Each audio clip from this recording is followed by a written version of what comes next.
Joshua Chapter 1. And it came about after the death of Moses the servant of Jehovah, that Jehovah proceeded to say to Joshua the son of Nun, the minister of Moses, Moses, my servant, is dead. And now get up, cross this Jordan, you and all this people, into the land that I am giving to them, to the sons of Israel. Every place upon which the sole of your foot will tread, to you people I shall certainly give it, just as I promised to Moses.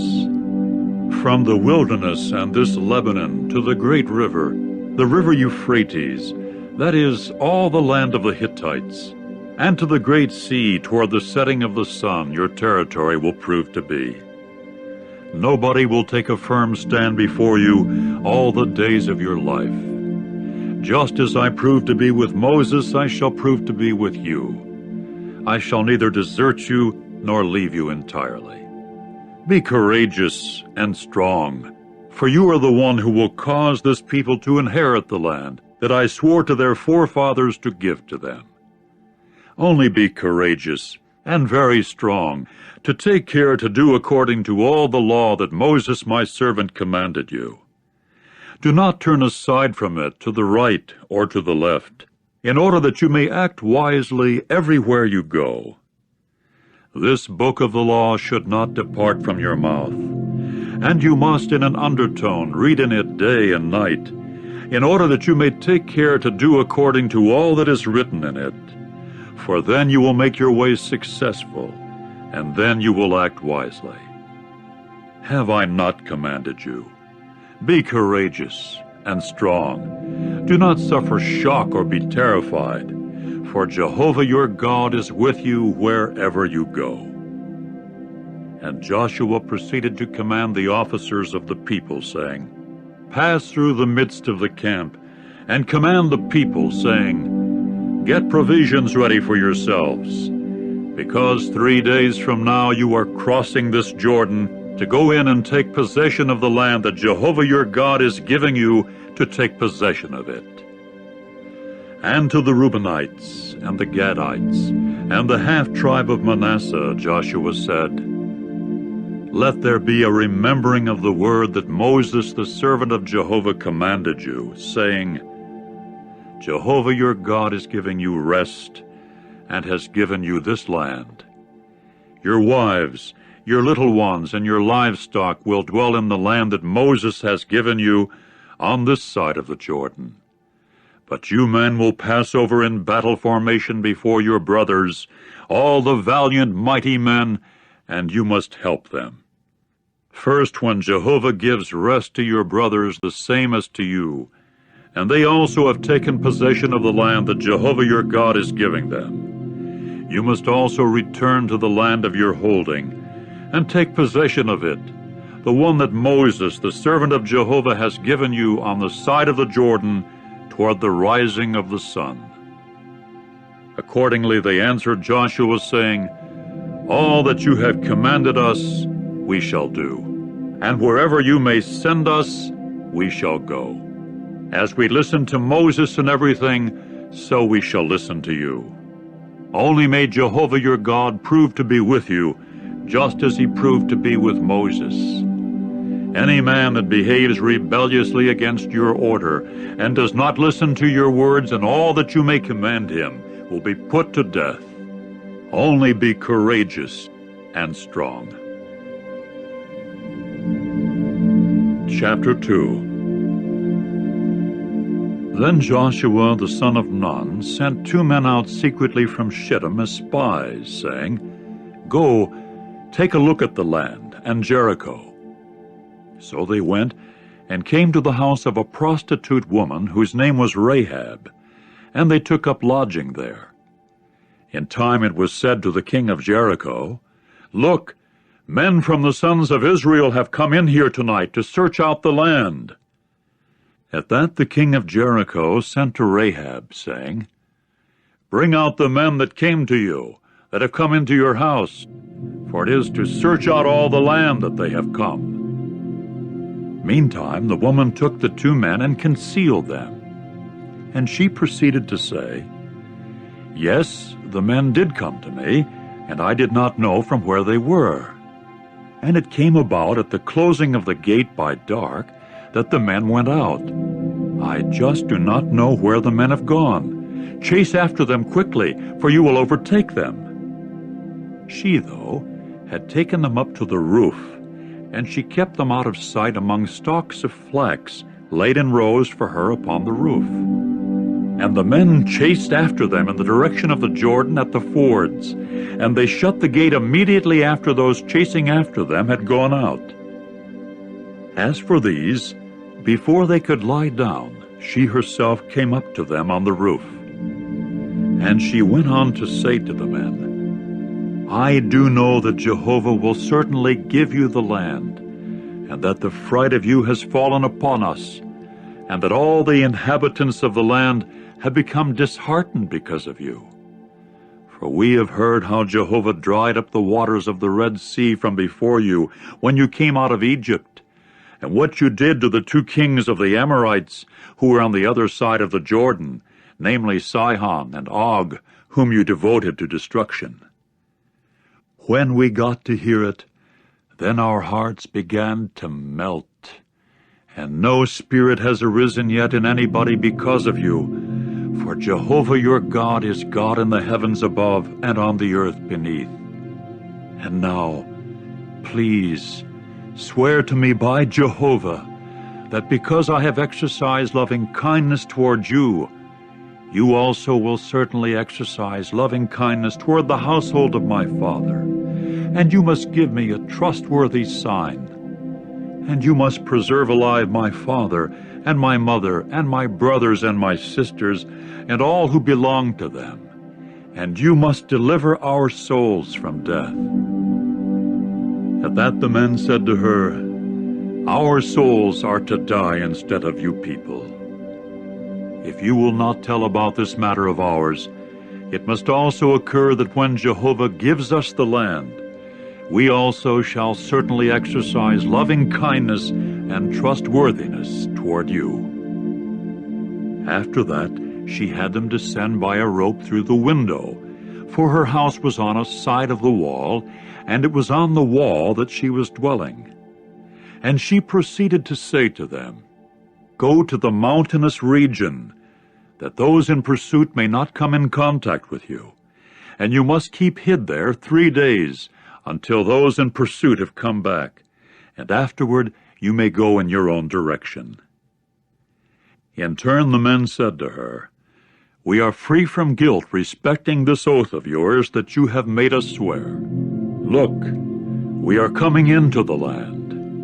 This cord of scarlet thread you should tie in the window, by which you have had us descend, and your father and your mother and your brothers, and all the household of your father, you should gather to yourself into the house.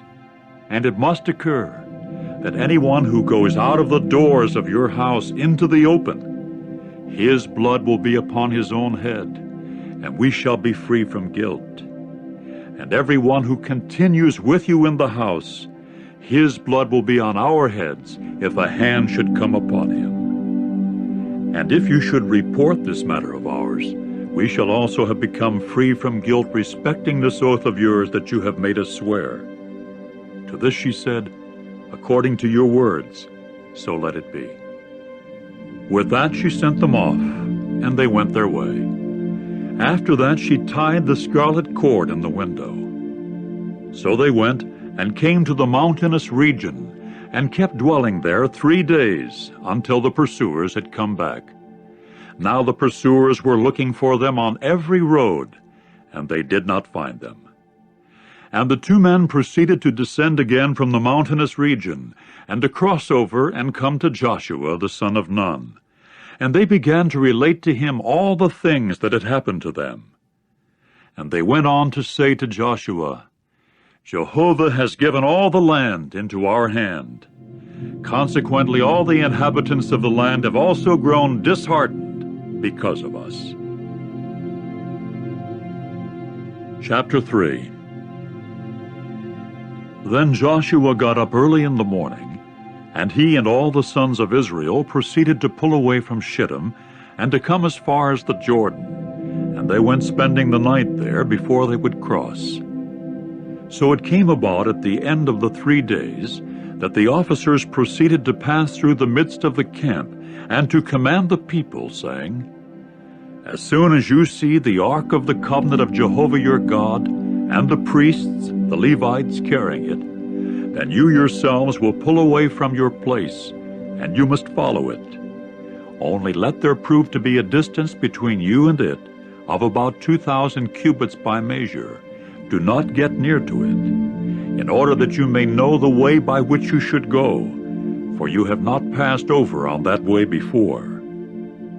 Joshua now said to the people, Sanctify yourselves, for tomorrow Jehovah will do wonderful things in your midst. Then Joshua said to the priests, Take up the ark of the covenant, and pass before the people. So they took up the ark of the covenant, and went before the people. And Jehovah proceeded to say to Joshua, This day I shall start to make you great in the eyes of all Israel, that they may know that just as I proved to be with Moses, I shall prove to be with you. And you should command the priests carrying the ark of the covenant, saying, As soon as you have come as far as the edge of the waters of the Jordan, you should stand still in the Jordan. And Joshua went on to say to the sons of Israel, Approach here, and listen to the words of Jehovah your God. After that Joshua said, By this you will know that a living God is in your midst, and that he will without fail drive away from before you the Canaanites and the Hittites, and the Hivites and the Perizzites, and the Girgashites, and the Amorites and the Jebusites. Look, the ark of the covenant of the Lord of the whole earth is passing before you into the Jordan. And now take for yourselves 12 men from the tribes of Israel, 1 man for each tribe. And it must occur that at the instant that the soles of the feet of the priests carrying the ark of Jehovah, the Lord of the whole earth, rest in the waters of the Jordan, the waters of the Jordan will be cut off, the waters descending from above, and they will stand still as one dam. And it came about that when the people pulled away from their tents just before passing over the Jordan, with the priests carrying the ark of the covenant before the people, and at the instant that the carriers of the ark came as far as the Jordan, and the feet of the priests carrying the ark were dipped in the edge of the waters, now the Jordan overflows all its banks all the days of harvest. Then the waters descending from above began to stand still. They rose up as one dam very far away at Adam, the city at the side of Zarethan, while those descending toward the sea of the Arabah, the salt sea, were exhausted. They were cut off, and the people passed over in front of Jericho. Meanwhile, the priests, carrying the ark of Jehovah's covenant, kept standing immovable on dry ground in the middle of the Jordan as all Israel were passing over on dry ground, until the whole nation had completed passing over the Jordan. Chapter 4. And it came about that as soon as the whole nation had completed passing over the Jordan, Jehovah proceeded to say to Joshua, Take for yourselves 12 men from the people, 1 man from each tribe, and command them, saying, Take up for yourselves from the very middle of the Jordan, from the place where the priests' feet stood motionless, 12 stones, and you must carry them over with you and deposit them in the lodging place in which you will lodge tonight. So Joshua called 12 men, whom he had appointed from the sons of Israel, 1 man from each tribe. And Joshua went on to say to them, Pass ahead of the ark of Jehovah your God to the middle of the Jordan, and lift up for yourselves each one a stone upon his shoulder, according to the number of the tribes of the sons of Israel, in order that this may serve as a sign in your midst. In case your sons should ask in time to come, saying, Why do you have these stones? You must also say to them, Because the waters of the Jordan were cut off from before the ark of Jehovah's covenant. When it passed through the Jordan, the waters of the Jordan were cut off. And these stones must serve as a memorial to the sons of Israel, to time indefinite. Accordingly, the sons of Israel did so, just as Joshua had commanded. And they took up 12 stones from the middle of the Jordan, just as Jehovah had stated to Joshua, to correspond with the number of the tribes of the sons of Israel. And they went taking them over with them to the lodging place, and depositing them there. There were also 12 stones that Joshua set up in the middle of the Jordan, on the standing place of the feet of the priests carrying the Ark of the Covenant, and they continue there until this day. And the priests carrying the ark were standing in the middle of the Jordan until the whole matter had been completed that Jehovah had commanded Joshua to speak to the people, according to all that Moses had commanded Joshua. All the while the people hurried up and passed over. And it came about that as soon as all the people had completed passing over, then the ark of Jehovah passed over, and the priests before the people. And the sons of Reuben and the sons of Gad and the half-tribe of Manasseh proceeded to pass over in battle formation in the sight of the sons of Israel, just as Moses had stated to them. About 40,000 equipped for the army passed over before Jehovah for the war onto the desert plains of Jericho. On that day Jehovah made Joshua great in the eyes of all Israel, and they began to fear him just as they had feared Moses all the days of his life. Then Jehovah said to Joshua, Command the priests carrying the ark of the testimony that they go up out of the Jordan. So Joshua commanded the priests, saying, Go up out of the Jordan. And it came about that when the priests carrying the ark of the covenant of Jehovah came up out of the middle of the Jordan, and the soles of the feet of the priests were drawn out onto the dry ground, then the waters of the Jordan began returning to their place, and went overflowing all its banks as formerly.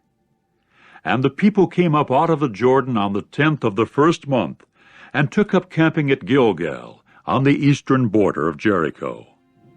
As for the 12 stones that they had taken out of the Jordan, Joshua set these up at Gilgal.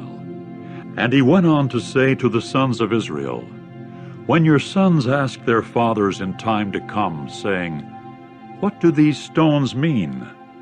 You must then let your sons know, saying, On the dry land it was that Israel passed over this Jordan, when Jehovah your God dried up the waters of the Jordan from before them until they had passed over, just as Jehovah your God had done to the Red Sea when he dried it up from before us until we had passed over, in order that all the peoples of the earth may know Jehovah's hand, that it is strong, in order that you may indeed fear Jehovah your God always.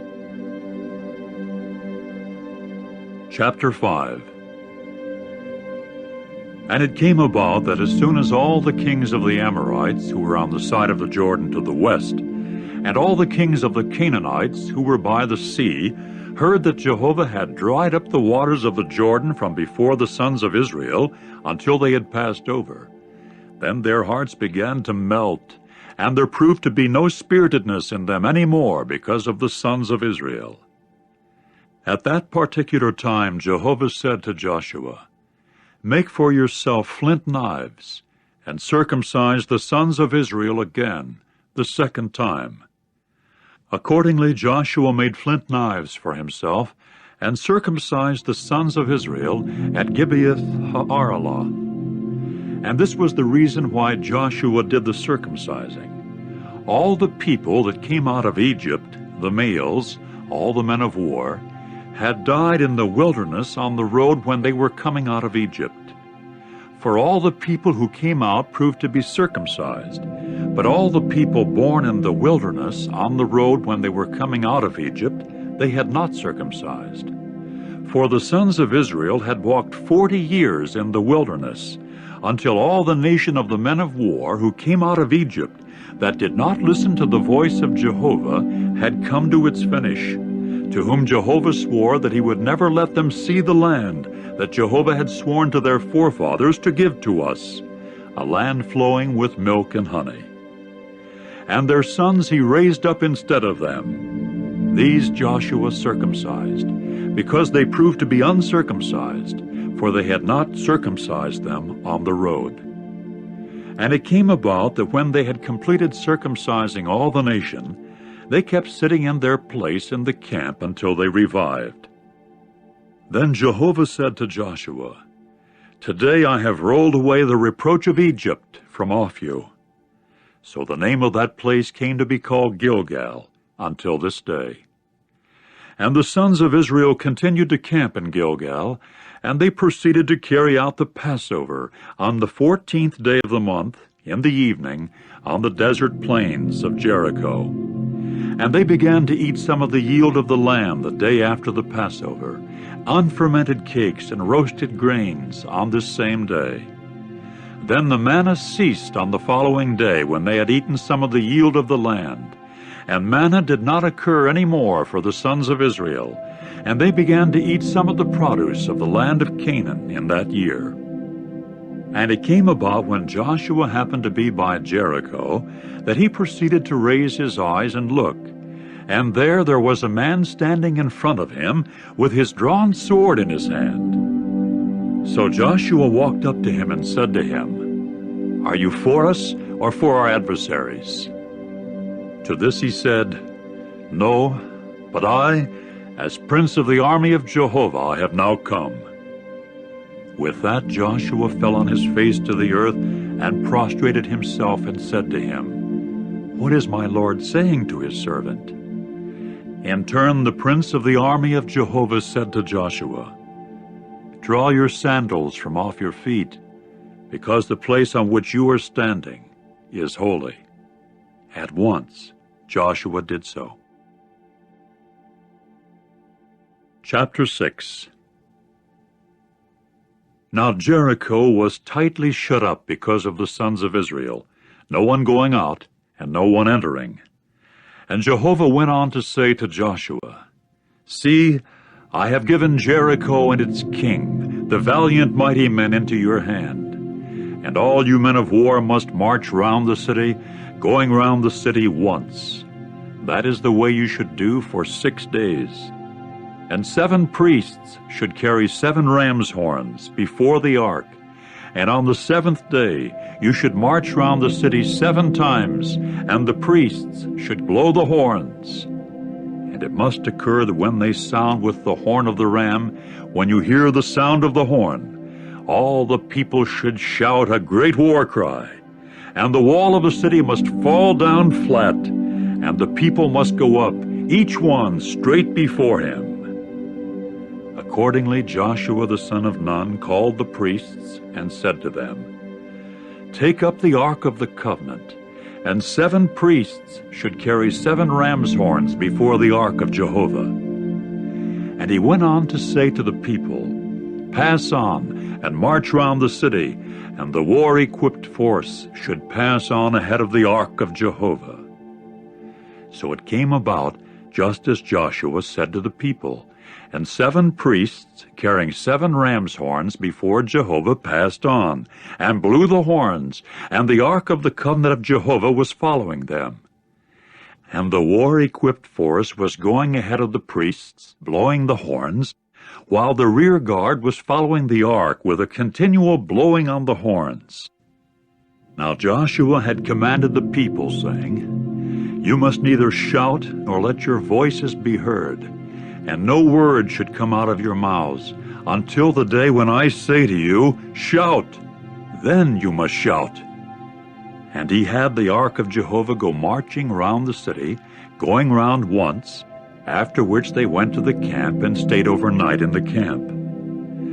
Then Joshua got up early in the morning, and the priests went carrying the ark of Jehovah, And 7 priests carrying 7 ram's horns before the ark of Jehovah were walking, continually blowing the horns, and the war-equipped force was walking ahead of them, while the rear guard was following the ark of Jehovah with a continual blowing on the horns. And they went marching round the city on the 2nd day once, after which they returned to the camp. That was the way they did for 6 days.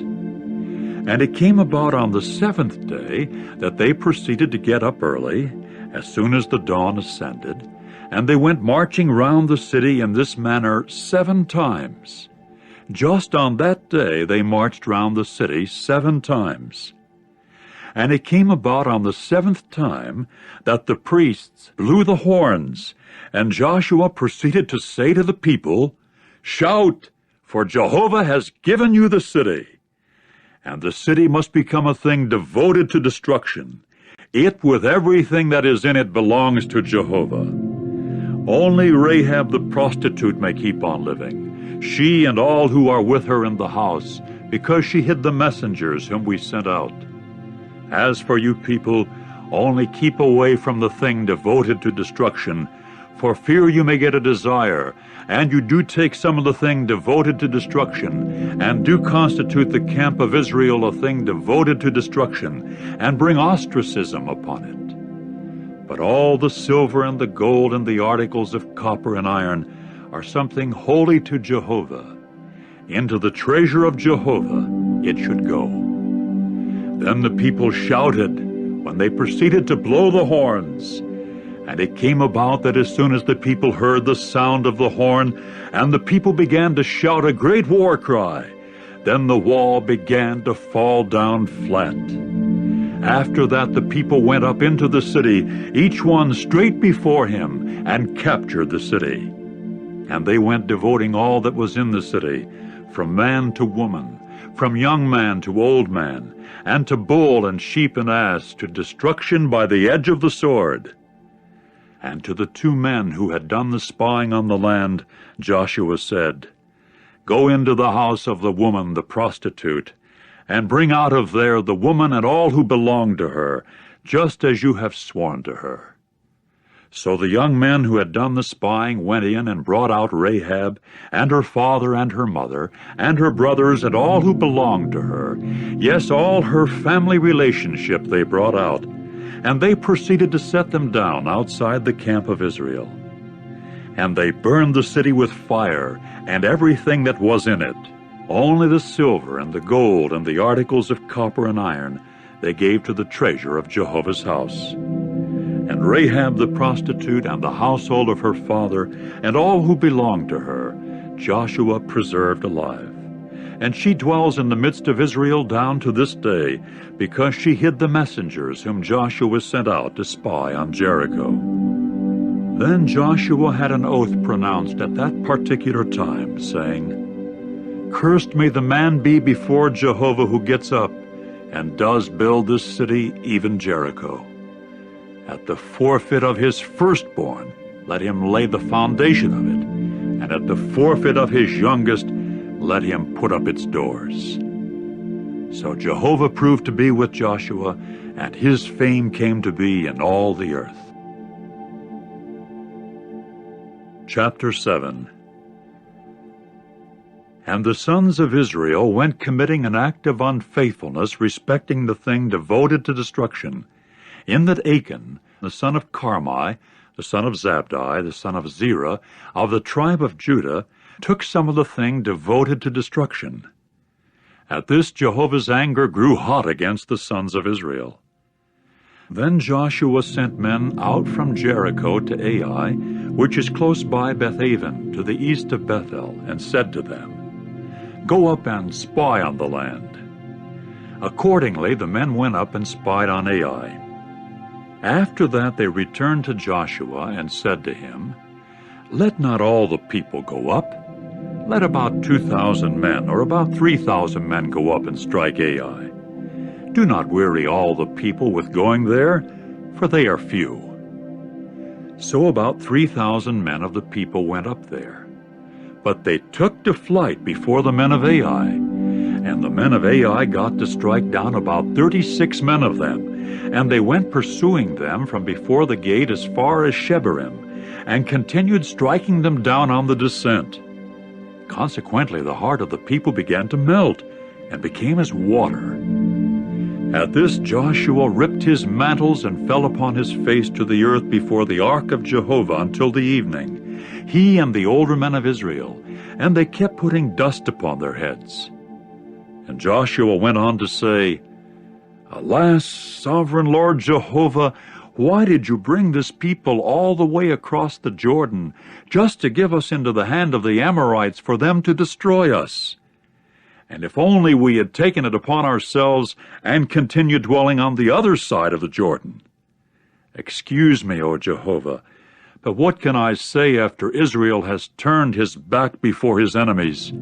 And the Canaanites and all the inhabitants of the land will hear of it, and they will certainly surround us and cut our name off from the earth. And what will you do for your great name? In turn, Jehovah said to Joshua, Get up, you! Why is it that you are falling upon your face? Israel has sinned, and they have also overstepped my covenant that I laid as a command upon them. And they have also taken some of the thing devoted to destruction, and have also stolen, and also kept it secret, and have also put it among their own articles. And the sons of Israel will not be able to rise up against their enemies. The back is what they will turn before their enemies, because they have become a thing devoted to destruction. I shall not prove to be with you again unless you annihilate the thing devoted to destruction out of your midst. Get up, sanctify the people, and you must say, Sanctify yourselves tomorrow, for this is what Jehovah the God of Israel has said. A thing devoted to destruction is in your midst, O Israel. You will not be able to rise up against your enemies until you people have removed the thing devoted to destruction from your midst. And you must present yourselves in the morning, tribe by tribe. And it must occur that the tribe that Jehovah will pick will come near, family by family, and the family that Jehovah will pick will come near, household by household, and the household that Jehovah will pick will come near, able-bodied man by able-bodied man. And it must occur that the one picked with the thing devoted to destruction will be burned with fire, he and all that belongs to him, because he has overstepped the covenant of Jehovah, and because he has committed a disgraceful folly in Israel. Then Joshua rose early in the morning, and had Israel come near, tribe by tribe of it, and the tribe of Judah got to be picked. Next he had the families of Judah come near, and picked the family of the Zerahites, after which he had the family of the Zerahites come near, able-bodied man by able-bodied man, and Zabdi got to be picked. Finally he had his household come near, able-bodied man by able-bodied man, and Achan the son of Carmi, the son of Zabdi, the son of Zerah of the tribe of Judah, got to be picked. Then Joshua said to Achan, My son, render, please, glory to Jehovah the God of Israel, and make confession to him, and tell me, please, what have you done? Do not hide it from me. At this Achan answered Joshua and said, For a fact I have sinned against Jehovah the God of Israel, and this way and that way I have done. When I got to see among the spoil an official garment from Shinar, a good-looking one, and 200 shekels of silver, and 1 gold bar, 50 shekels being its weight, then I wanted them, and I took them. And look, they are hidden in the earth in the midst of my tent, with the money underneath it. At once Joshua sent messengers, and they went running to the tent, and look, it was hidden in his tent with the money underneath it. So they took them from the midst of the tent, and brought them to Joshua and all the sons of Israel, and poured them out before Jehovah. Joshua and all Israel with him now took Achan the son of Zerah, and the silver, and the official garment, and the bar of gold, and his sons and his daughters, and his bull and his ass, and his flock, and his tent, and everything that was his, and they brought them up to the low plain of Achor. Then Joshua said, "Why have you brought ostracism upon us? Jehovah will bring ostracism upon you on this day." With that all Israel went pelting him with stones, after which they burned them with fire. Thus they stoned them with stones. And they proceeded to raise up over him a big pile of stones, down to this day. At this Jehovah turned away from his hot anger. That is why the name of that place has been called Low Plain of Achor, down to this day. Chapter 8. Then Jehovah said to Joshua, "Do not be afraid or be terrified. Take with you all the people of war, and get up, go up to Ai. See, I have given into your hand the king of Ai and his people and his city and his land. And you must do to Ai and to its king, just as you did to Jericho and its king. Only you people may plunder its spoil and its domestic animals for yourselves. Set an ambush of yours against the city at its rear." Accordingly Joshua and all the people of war rose to go up to Ai. And Joshua proceeded to choose 30,000 men, valiant mighty ones, and to send them off by night. And he went on to command them, saying, "See, you are lying in ambush against the city to the rear of the city. Do not go very far away from the city, and you must all of you hold yourselves in readiness. As for me, and all the people who are with me, we shall go close to the city. And it must occur that in case they should come out to meet us just as at the first, we must then flee before them. And they must come out after us until we have drawn them away from the city, for they will say, 'They are fleeing before us just as at the first,' and we must flee before them. Then you will rise up from the ambush, and you must take possession of the city, and Jehovah your God will certainly give it into your hands. And it must occur that as soon as you have seized the city, you should set the city on fire. According to Jehovah's word you should do. See, I have commanded you." After that Joshua sent them out, and they marched to the place of ambush and took up quarters between Bethel and Ai to the west of Ai, while Joshua kept lodging on that night in the midst of the people. Then Joshua rose up early in the morning and reviewed the people, and went up, he and the older men of Israel, before the people to Ai. And all the people of war who were with him went up, that they might approach and get in front of the city. And they proceeded to camp to the north of Ai, with the valley between them and Ai. In the meantime, he took about 5,000 men, and set them as an ambush between Bethel and Ai to the west of the city. So the people set the main camp that was to the north of the city, and the extreme rear of it that was to the west of the city, and Joshua proceeded to go during that night into the middle of the low plain. And it came about that, as soon as the king of Ai saw it, then the men of the city got in a hurry, and rose up early, and went out to meet Israel in battle, he and all his people, at the appointed time, before the desert plain. As for him, he did not know that there was an ambush against him to the rear of the city. When Joshua and all Israel suffered a blow before them, then they took to flight by the way of the wilderness. At that all the people who were in the city were called out to chase after them, and they went chasing after Joshua, and got to be drawn away from the city. And there was not a man remaining in Ai and Bethel that did not go out after Israel, so that they left the city wide open, and went chasing after Israel. Jehovah now said to Joshua, "Stretch out the javelin that is in your hand toward Ai, for into your hand I shall give it."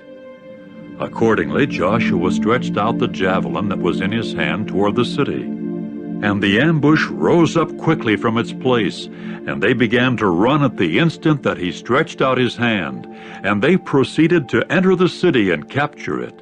Then they hurried and set the city on fire. And the men of Ai began to turn back and look, and there the smoke of the city ascended to the heavens, and there proved to be no ability in them to flee this way or that.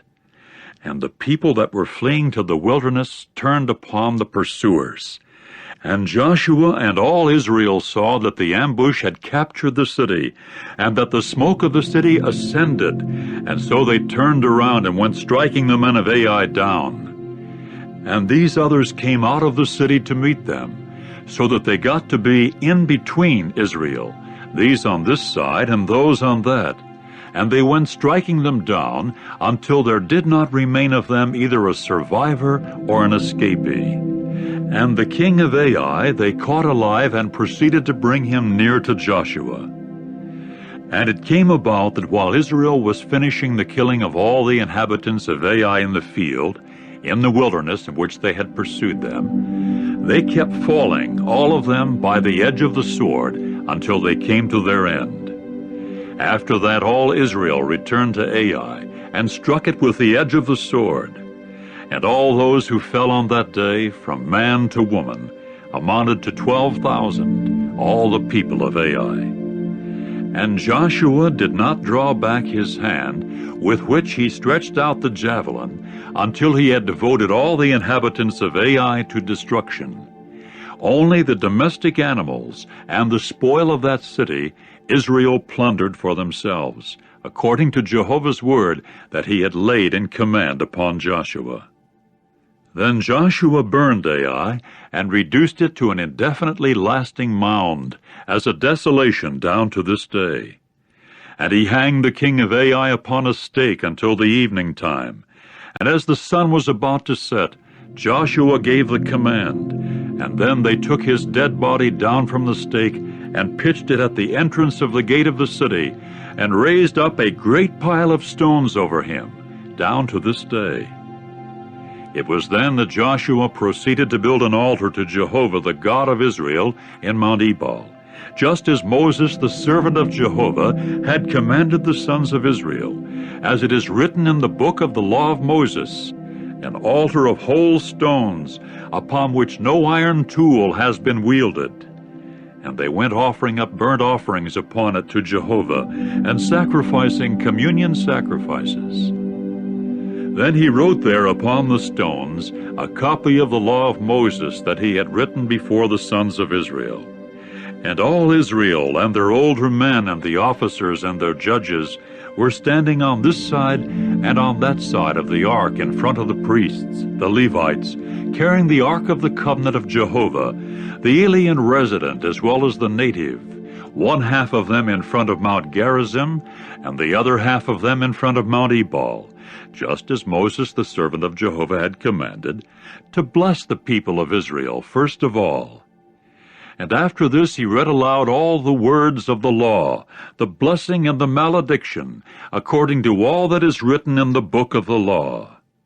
There proved to be not a word of all that Moses had commanded that Joshua did not read aloud in front of all the congregation of Israel, together with the women and the little ones and the alien residents who walked in their midst.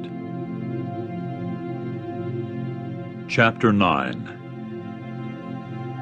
And it came about that as soon as all the kings who were on the side of the Jordan in the mountainous region, and in the Shephelah, and along the whole coast of the Great Sea, and in front of Lebanon, the Hittites and the Amorites, the Canaanites, the Perizzites, the Hivites, and the Jebusites heard of it, they began to assemble themselves all together to make war against Joshua and Israel unanimously.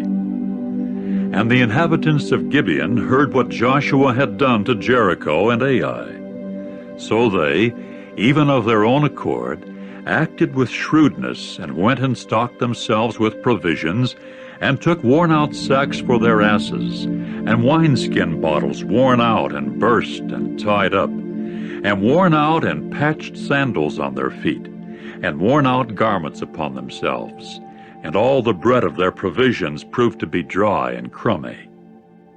Then they went to Joshua at the camp at Gilgal, and said to him and the men of Israel, "It is from a distant land that we have come, and now conclude a covenant with us." At this the men of Israel said to the Hivites, "Perhaps it is in our vicinity that you are dwelling. So how could we conclude a covenant with you?" In turn they said to Joshua, "We are your servants." Then Joshua said to them, "Who are you, and where do you come from?" At this they said to him, "It is from a very distant land that your servants have come in regard to the name of Jehovah your God, because we have heard of his fame, and of all that he did in Egypt, and of all that he did to the 2 kings of the Amorites who were on the other side of the Jordan, namely Sihon the king of Heshbon, and Og the king of Bashan, who was in Ashtaroth. Hence our older men and all the inhabitants of our land said this to us, 'Take provisions in your hands for the journey, and go to meet them, and you must say to them, We are your servants, and now conclude a covenant with us. This bread of ours, it was hot when we took it as our provisions out of our houses on the day of our going out to come here to you, and now look, it is dry and has become crummy. And these are the wineskin bottles that we filled new, and look, they have burst. And these garments and sandals of ours, they have worn out because of the great length of the journey." Upon that the men took some of their provisions, and at the mouth of Jehovah they did not inquire. And Joshua went making peace with them, and concluding a covenant with them, to let them live. And so the chieftains of the assembly swore to them. And it came about that at the end of 3 days, after they had concluded a covenant with them, they got to hear that they were near to them, and it was in their vicinity they were dwelling. Then the sons of Israel pulled out and came to their cities on the 3rd day. And their cities were Gibeon, and Kephirah, and Beeroth, and Kiriath-Jearim. And the sons of Israel did not strike them, because the chieftains of the assembly had sworn to them by Jehovah the God of Israel. And all the assembly began to murmur against the chieftains. At this all the chieftains said to all the assembly, "We, for our part, have sworn to them by Jehovah the God of Israel, and now we are not allowed to hurt them. This is what we shall do to them while letting them live, that no indignation may come upon us over the oath that we have sworn to them." So the chieftains said to them, "Let them live, and let them become gatherers of wood and drawers of water for all the assembly, just as the chieftains have promised them." Joshua now called them and spoke to them, saying, "Why did you trick us, saying, 'We are very far away from you,' whereas you are dwelling in our very midst? And now you are a cursed people, and a slave's position in being gatherers of wood and drawers of water for the house of my God will never be cut off from you." Then they answered Joshua and said, "It was because your servants were plainly told that Jehovah your God had commanded Moses his servant to give you all the land, and to annihilate all the inhabitants of the land from before you. And we became very much afraid for our souls because of you. So we did this thing, and now here we are in your hand. Just as it is good and right in your eyes to do to us, do." And he proceeded to do so to them, and to deliver them from the hand of the sons of Israel, and they did not kill them. Accordingly Joshua constituted them on that day gatherers of wood and drawers of water for the assembly and for Jehovah's altar, down to this day, at the place that he should choose. Chapter 10. And it came about that as soon as Adoni-Zedek, the king of Jerusalem, heard that Joshua had captured Ai, and then devoted it to destruction, that just as he had done to Jericho and its king, so he had done to Ai and its king, and that the inhabitants of Gibeon had made peace with Israel and were continuing in their midst, he became very much afraid, because Gibeon was a great city, like one of the royal cities, and because it was greater than Ai, and all its men were mighty ones.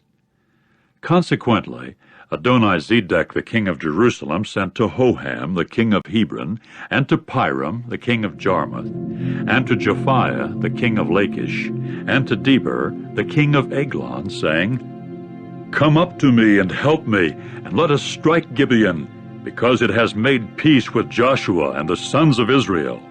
At this they gathered together and went on up, 5 kings of the Amorites, the king of Jerusalem, the king of Hebron, the king of Jarmuth, the king of Lachish, the king of Eglon, these and all their camps, and they proceeded to camp against Gibeon and to war against it.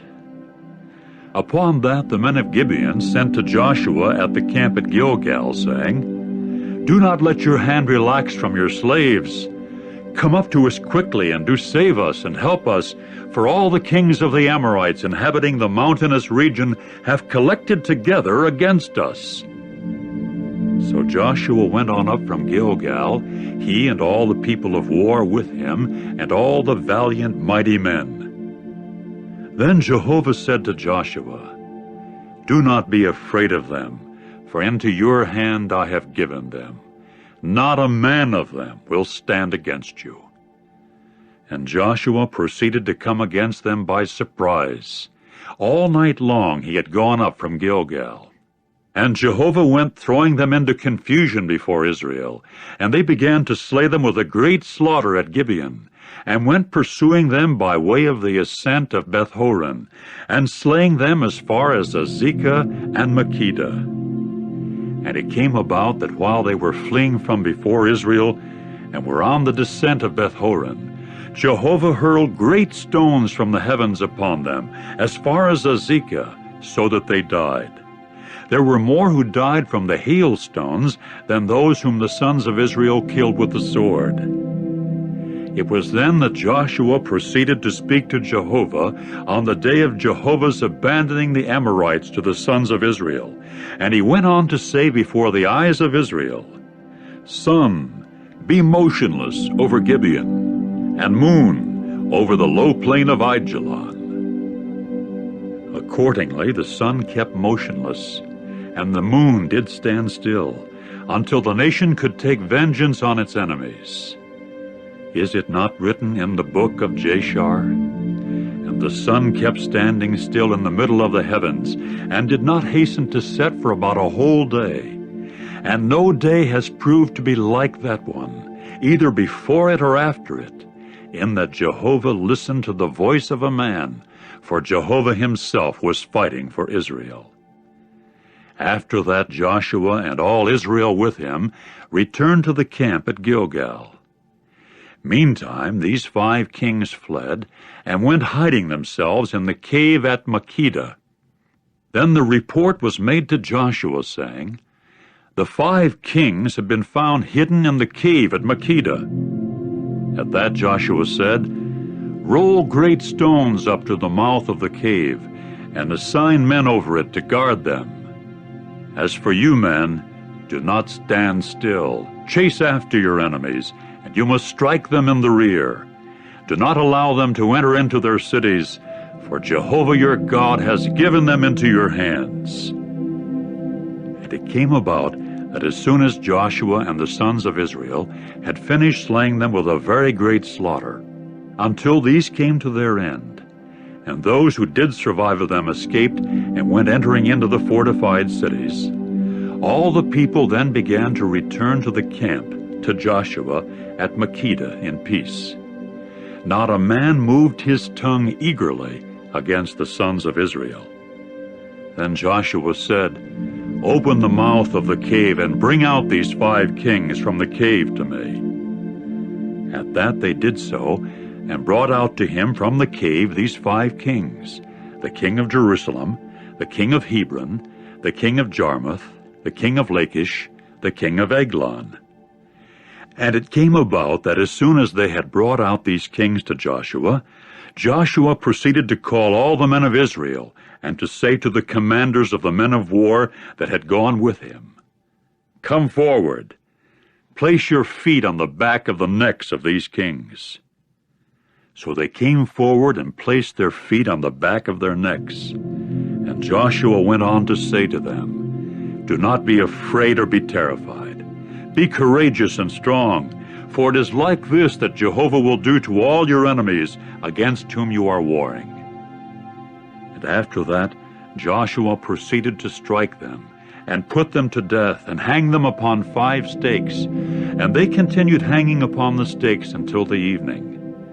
And it came about that at the time of the setting of the sun, Joshua commanded, and they went taking them down off the stakes, and throwing them into the cave where they had hid themselves. Then they placed big stones at the mouth of the cave until this very day. And Joshua captured Makkedah on that day, and went striking it with the edge of the sword. As for its king, he devoted him and every soul that was in it to destruction. He let no survivor remain. So he did to the king of Makkedah, just as he had done to the king of Jericho. Then Joshua and all Israel with him passed on from Makkedah to Libnah, and warred against Libnah. Accordingly Jehovah gave it also, and its king, into Israel's hand. And they went striking it, and every soul that was in it, with the edge of the sword. They did not let a survivor remain in it. So they did to its king, just as they had done to the king of Jericho. Next, Joshua and all Israel with him passed on from Libnah to Lachish, and went camping against it, and warring upon it. Accordingly Jehovah gave Lachish into Israel's hand, so that they captured it on the 2nd day. And they went striking it, and every soul that was in it, with the edge of the sword, according to all that they had done to Libnah. It was then that Horam the king of Gezer went up to help Lachish. So Joshua struck him and his people, until he had let not a survivor of his remain. Then Joshua and all Israel with him passed on from Lachish to Eglon, and went camping against it and warring against it. And they got to capture it on that day, and began to smite it with the edge of the sword. And they devoted every soul that was in it to destruction on that day, according to all that they had done to Lachish. Then Joshua and all Israel with him went up from Eglon to Hebron, and began to war against it. And they got to capture it, and went striking it and its king and all its towns, and every soul that was in it, with the edge of the sword. He did not let a survivor remain, according to all that he had done to Eglon. So he devoted it, and every soul that was in it, to destruction.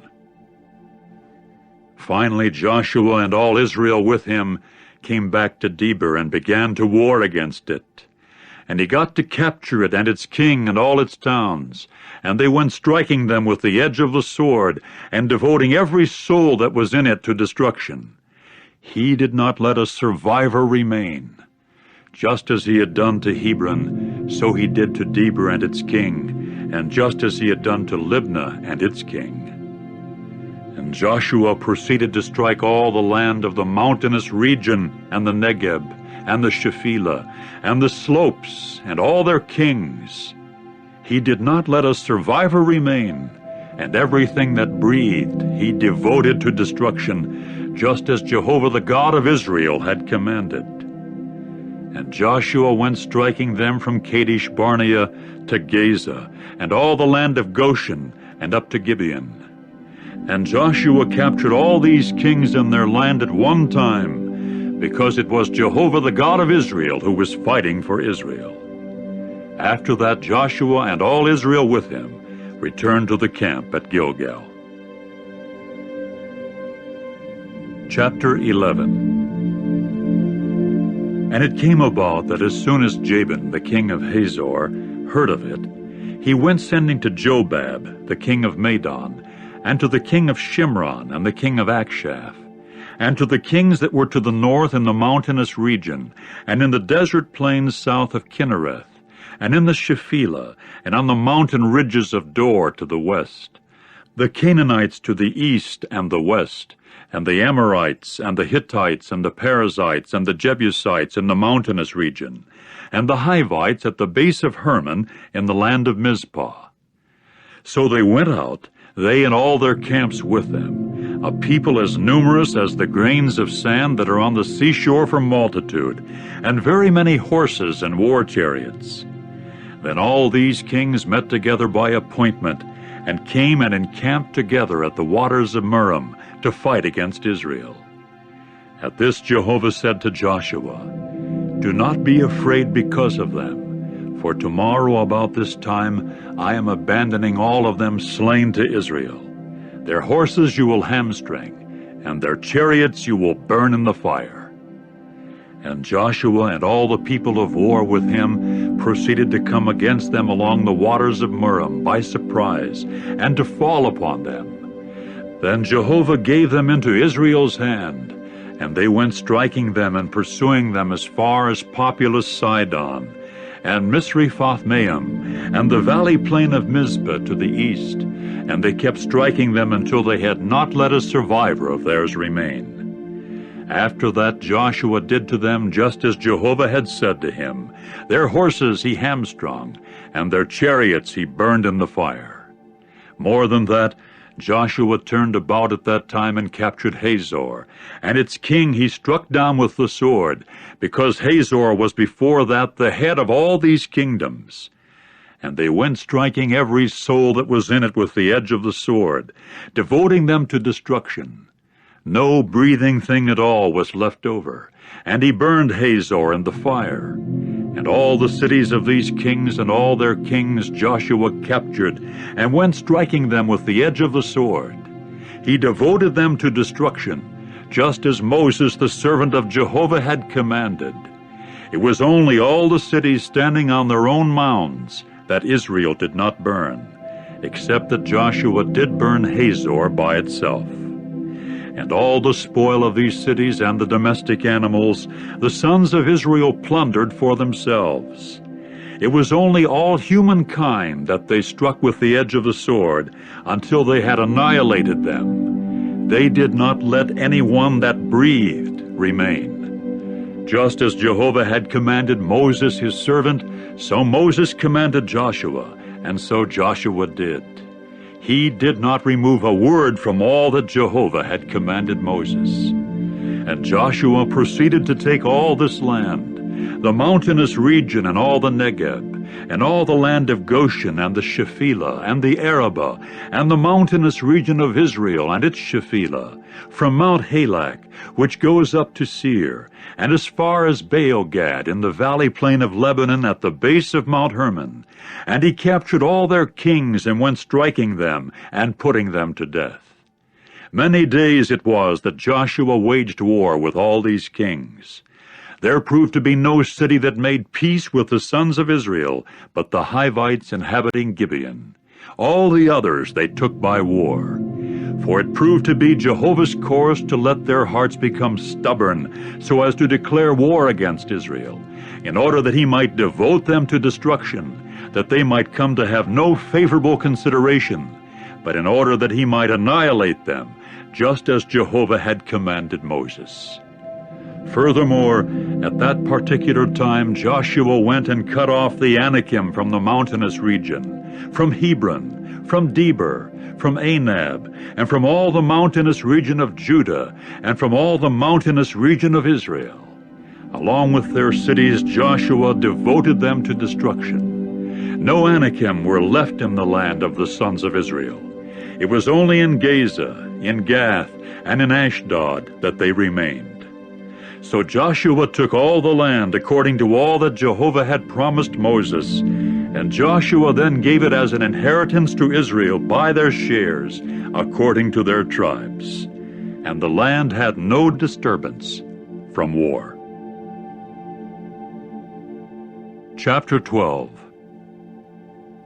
Now these are the kings of the land whom the sons of Israel defeated, and whose land they then took possession of on the side of the Jordan toward the rising of the sun, from the torrent valley of Arnon up to Mount Hermon, and all the Arabah toward the sunrise. Sihon, the king of the Amorites, who dwelt in Heshbon, ruling from Aroer, which was on the bank of the torrent valley of Arnon, and the middle of the torrent valley, and half of Gilead as far as Jabbok, the torrent valley, the boundary of the sons of Ammon, and the Arabah as far as the sea of Kinnereth toward the east, and as far as the sea of the Arabah, the salt sea, to the east in the direction of Beth-Jeshimoth, and toward the south under the slopes of Pisgah, and the territory of Og the king of Bashan, of what was left over of the Rephaim, who dwelt in Ashtaroth and Edrei, and who ruled in Mount Hermon, and in Salika, and in all Bashan, as far as the boundary of the Geshurites, and the Maacathites, and half of Gilead, to the territory of Sihon, the king of Heshbon. It was Moses the servant of Jehovah and the sons of Israel who defeated them, after which Moses the servant of Jehovah gave it as a holding to the Reubenites and the Gadites and half of the tribe of Manasseh. And these are the kings of the land whom Joshua and the sons of Israel defeated, on the side of the Jordan toward the west, from Baal-gad in the valley plain of Lebanon, and as far as Mount Halak, which goes up to Seir, after which Joshua gave it to the tribes of Israel as a holding by their shares, in the mountainous region, and in the Shephelah, and in the Arabah, and on the slopes, and in the wilderness, and in the Negeb, the Hittites, the Amorites, and the Canaanites, the Perizzites, the Hivites, and the Jebusites. The king of Jericho, 1. The king of Ai, which was beside Bethel, 1. The king of Jerusalem, 1. The king of Hebron, 1. The king of Jarmuth, 1. The king of Lachish, 1. The king of Eglon, 1. The king of Gezer, 1. The king of Deber, 1. The king of Geder, 1. The king of Hormah, 1. The king of Arad, 1. The king of Libnah, 1. The king of Adullam, 1. The king of Makkedah, 1. The king of Bethel, 1. The king of Tappuah, 1. The king of Hepher, 1. The king of Aphek, 1. The king of Lasharon, 1. The king of Madon, 1. The king of Hazor, 1. The king of Shimron-Meron, 1. The king of Akshaph, 1. The king of Taanach, 1. The king of Megiddo, 1. The king of Kedesh, 1. The king of Jokneam in Carmel, 1. The king of Dor on the mountain ridge of Dor, 1. The king of Goyim in Gilgal, 1. The king of Tirzah, 1. All the kings being 31. Chapter 13. Now Joshua was old, being advanced in years. So Jehovah said to him, You yourself have grown old, and have advanced in years, and to a very great extent the land yet remains to be taken in possession. This is the land yet remaining, all the regions of the Philistines, and all the Geshurites, from the branch of the Nile that is in front of Egypt, and up to the border of Ekron to the north. It used to be reckoned as belonging to the Canaanites. 5 Axis lords of the Philistines, the Gazites, and the Ashdodites, the Ashkelonites, the Gittites, and the Ekronites, and the Avim. To the south all the land of the Canaanites, and Meara, which belongs to the Sidonians, as far as Aphek, as far as the border of the Amorites, and the land of the Gebalites, and all of Lebanon toward the rising of the sun, from Baal-gad at the base of Mount Hermon, as far as to the entering in of Hamath. All the inhabitants of the mountainous region from Lebanon to Mizraphoth-Maim, all the Sidonians, I myself shall dispossess them from before the sons of Israel. Only make it fall to Israel as an inheritance, just as I have commanded you. And now apportion this land as an inheritance to the 9 tribes, and the half-tribe of Manasseh. With the other half-tribe, the Reubenites and the Gadites took their inheritance that Moses gave them on the side of the Jordan toward the east, just as Moses the servant of Jehovah had given them, from Aroer, which is on the bank of the torrent valley of Arnon, and the city that is in the middle of the torrent valley, and all the tableland of Medeba, as far as Dibon, and all the cities of Sihon, the king of the Amorites, who reigned in Heshbon, up to the border of the sons of Ammon, and Gilead, and the territory of the Geshurites, and the Maacathites, and all of Mount Hermon, and all Bashan, as far as Salekah, all the royal realm of Og in Bashan, who reigned in Ashtaroth and in Edrei. He it was who remained of what was left of the Rephaim. And Moses went striking them and dispossessing them. And the sons of Israel did not dispossess the Geshurites and the Maacathites, but Geshur and Maacath kept dwelling in the midst of Israel down to this day. It was only to the tribe of the Levites that he did not give an inheritance. The offerings made by fire of Jehovah the God of Israel are their inheritance, just as he has promised them.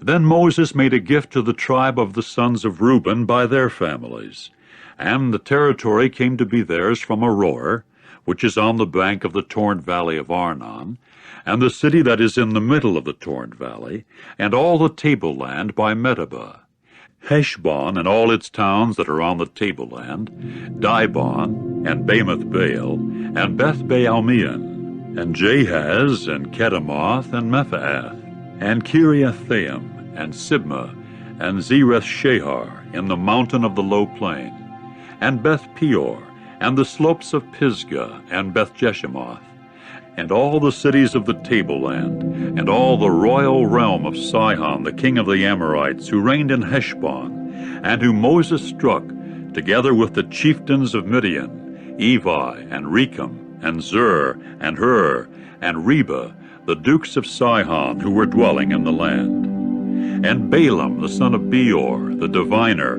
was one whom the sons of Israel killed with the sword, along with their slain ones. And the boundary of the sons of Reuben came to be the Jordan, and this as a territory was the inheritance of the sons of Reuben by their families, with the cities and their settlements. Furthermore, Moses made a gift to the tribe of Gad, the sons of Gad by their families, and their territory came to be Jazer, and all the cities of Gilead, and half of the land of the sons of Ammon as far as Aroer, which is in front of Rabbah, and from Heshbon to Ramath Mizpah and Betonim, and from Mahanaim to the border of Debir, and in the low plain Beth-haram, and Beth-nimrah, and Succoth, and Zaphon, the rest of the royal realm of Sihon, the king of Heshbon, the Jordan being the border as far as the extremity of the Sea of Kinnereth, on the side of Jordan toward the east. This was the inheritance of the sons of Gad by their families, with the cities and their settlements. Further, Moses made a gift to the half-tribe of Manasseh, and it came to be that of the half-tribe of the sons of Manasseh by their families. And their territory came to be from Mahanaim all of Bashan, all the royal realm of Og, the king of Bashan, and all the tent villages of Jair that are in Bashan, 60 towns, and half of Gilead, and Ashtaroth, and Edrei, the cities of the royal realm of Og in Bashan, went to the sons of Machir, the son of Manasseh, to half of the sons of Machir by their families. These were what Moses caused them to inherit on the desert plains of Moab, on the side of the Jordan, at Jericho toward the east. And to the tribe of the Levites Moses did not give an inheritance. Jehovah the God of Israel is their inheritance, just as he has promised them. Chapter 14. Now this is what the sons of Israel took as a hereditary possession in the land of Canaan, which Eleazar the priest and Joshua the son of Nun, and the heads of the fathers of the tribes of the sons of Israel caused them to inherit. Their inheritance was by lot, just as Jehovah had commanded by means of Moses for the 9 tribes and the half-tribe. For Moses had given the inheritance of the 2 other tribes, and the other half-tribe on the other side of the Jordan, and to the Levites he did not give an inheritance in their midst. For the sons of Joseph had become 2 tribes, Manasseh and Ephraim, and they had not given a share in the land to the Levites, except cities to dwell in, and their pasture grounds for their livestock and their property. Just as Jehovah had commanded Moses, so the sons of Israel did, and they proceeded to apportion the land. Then the sons of Judah approached Joshua in Gilgal, and Caleb, the son of Jephunneh the Kenizzite, said to him, You yourself well know the word that Jehovah spoke to Moses, the man of the true God, with regard to me and with regard to you at Kadesh Barnea.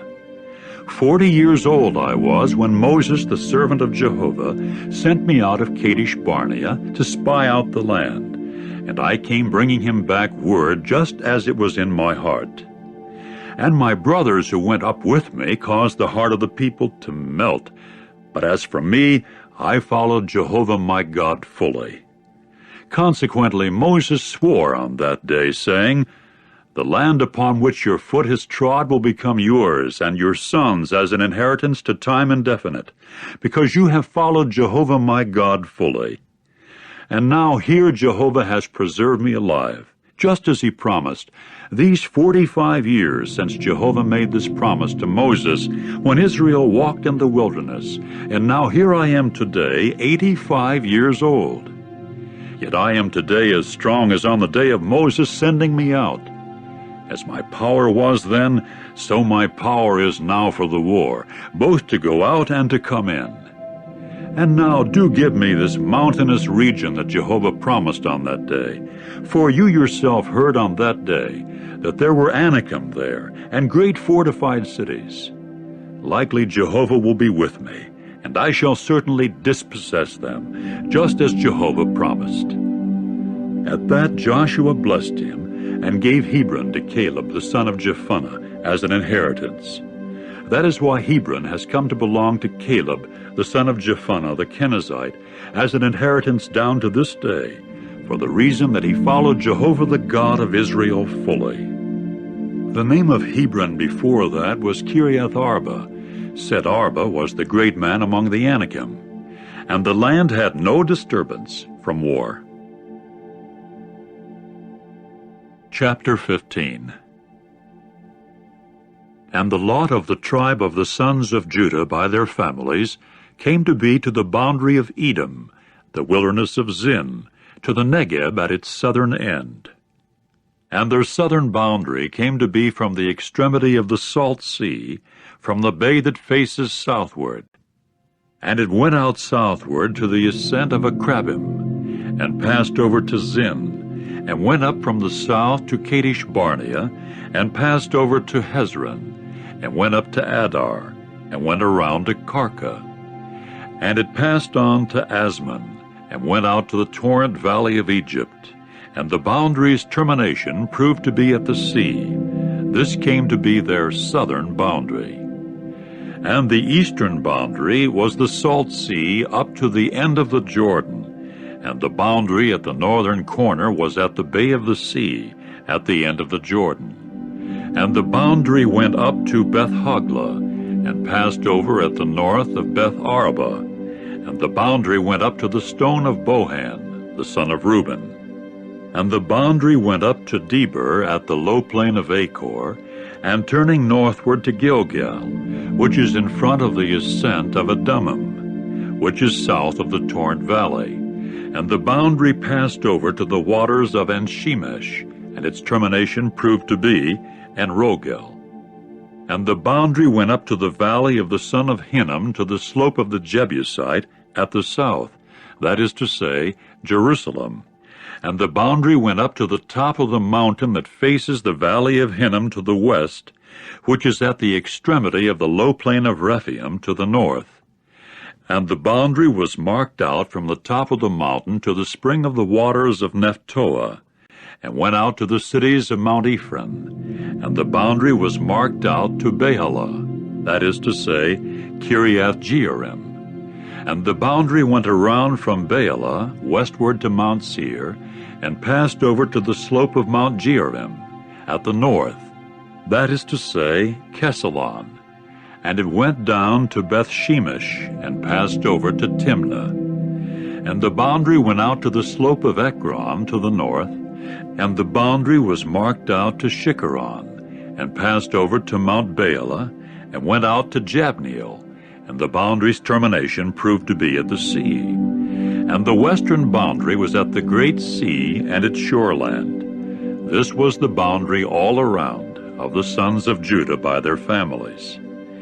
And to Caleb, the son of Jephunneh, he gave a share in the midst of the sons of Judah at the order of Jehovah to Joshua, namely, Kiriath Arba, said Arba being the father of Anak, that is to say, Hebron. So Caleb drove away from there the 3 sons of Anak, namely, Sheshai, and Ahiman, and Talmai, those born of Anak. Then he went up from there to the inhabitants of Debir. Now the name of Debir before that was Kiriath-Sepher. And Caleb proceeded to say, Whoever strikes Kiriath-Sepher and does capture it, I shall certainly give him Achsah, my daughter, as a wife. At that Othniel, the son of Kenaz, Caleb's brother, captured it. Accordingly he gave him Achsah, his daughter, as a wife. And it came about that when she was going home, she kept inciting him to ask a field from her father. Then she clapped her hands while upon the ass. At this Caleb said to her, What do you want? So she said, Do give me a blessing, for it is a piece of land to the south you have given me, and you must give me Galath-Maim. Accordingly he gave her Upper Galath and Lower Galath. This was the inheritance of the tribe of the sons of Judah by their families. And the cities at the extremity of the tribe of the sons of Judah toward the boundary of Edom in the south came to be Kabzeel, and Eder, and Jagur, and Kinah, and Dimmonah, and Adadah, and Kedesh, and Hazor, and Ithnan, Ziph, and Telam, and Bealoth, and Hazor Hadattah, and Kiriath Hezron, that is to say, Hazor, Amam, and Shema, and Moladah, and Hazar Gaddah, and Heshmon, and Beth-Pelet, and Hazar Shual, and Beersheba, and Biziothaiah, Baalah, and Iam, and Ezem, and Eltolad, and Kizel, and Hormah, and Ziklag, and Madmannah, and Sansannah, and Lebaoth, and Shillam, and Ain, and Rimmon, all the cities being 29, together with their settlements. In the Shephelah there were Eshtaol, and Zorah, and Ashna, and Zanoah, and Engannon, Tappuah, and Enam, Jarmuth, and Adullam, Soko, and Azekah, and Shearaim, and Adathaim, and Gedera, and Gederothaim, 14 cities and their settlements.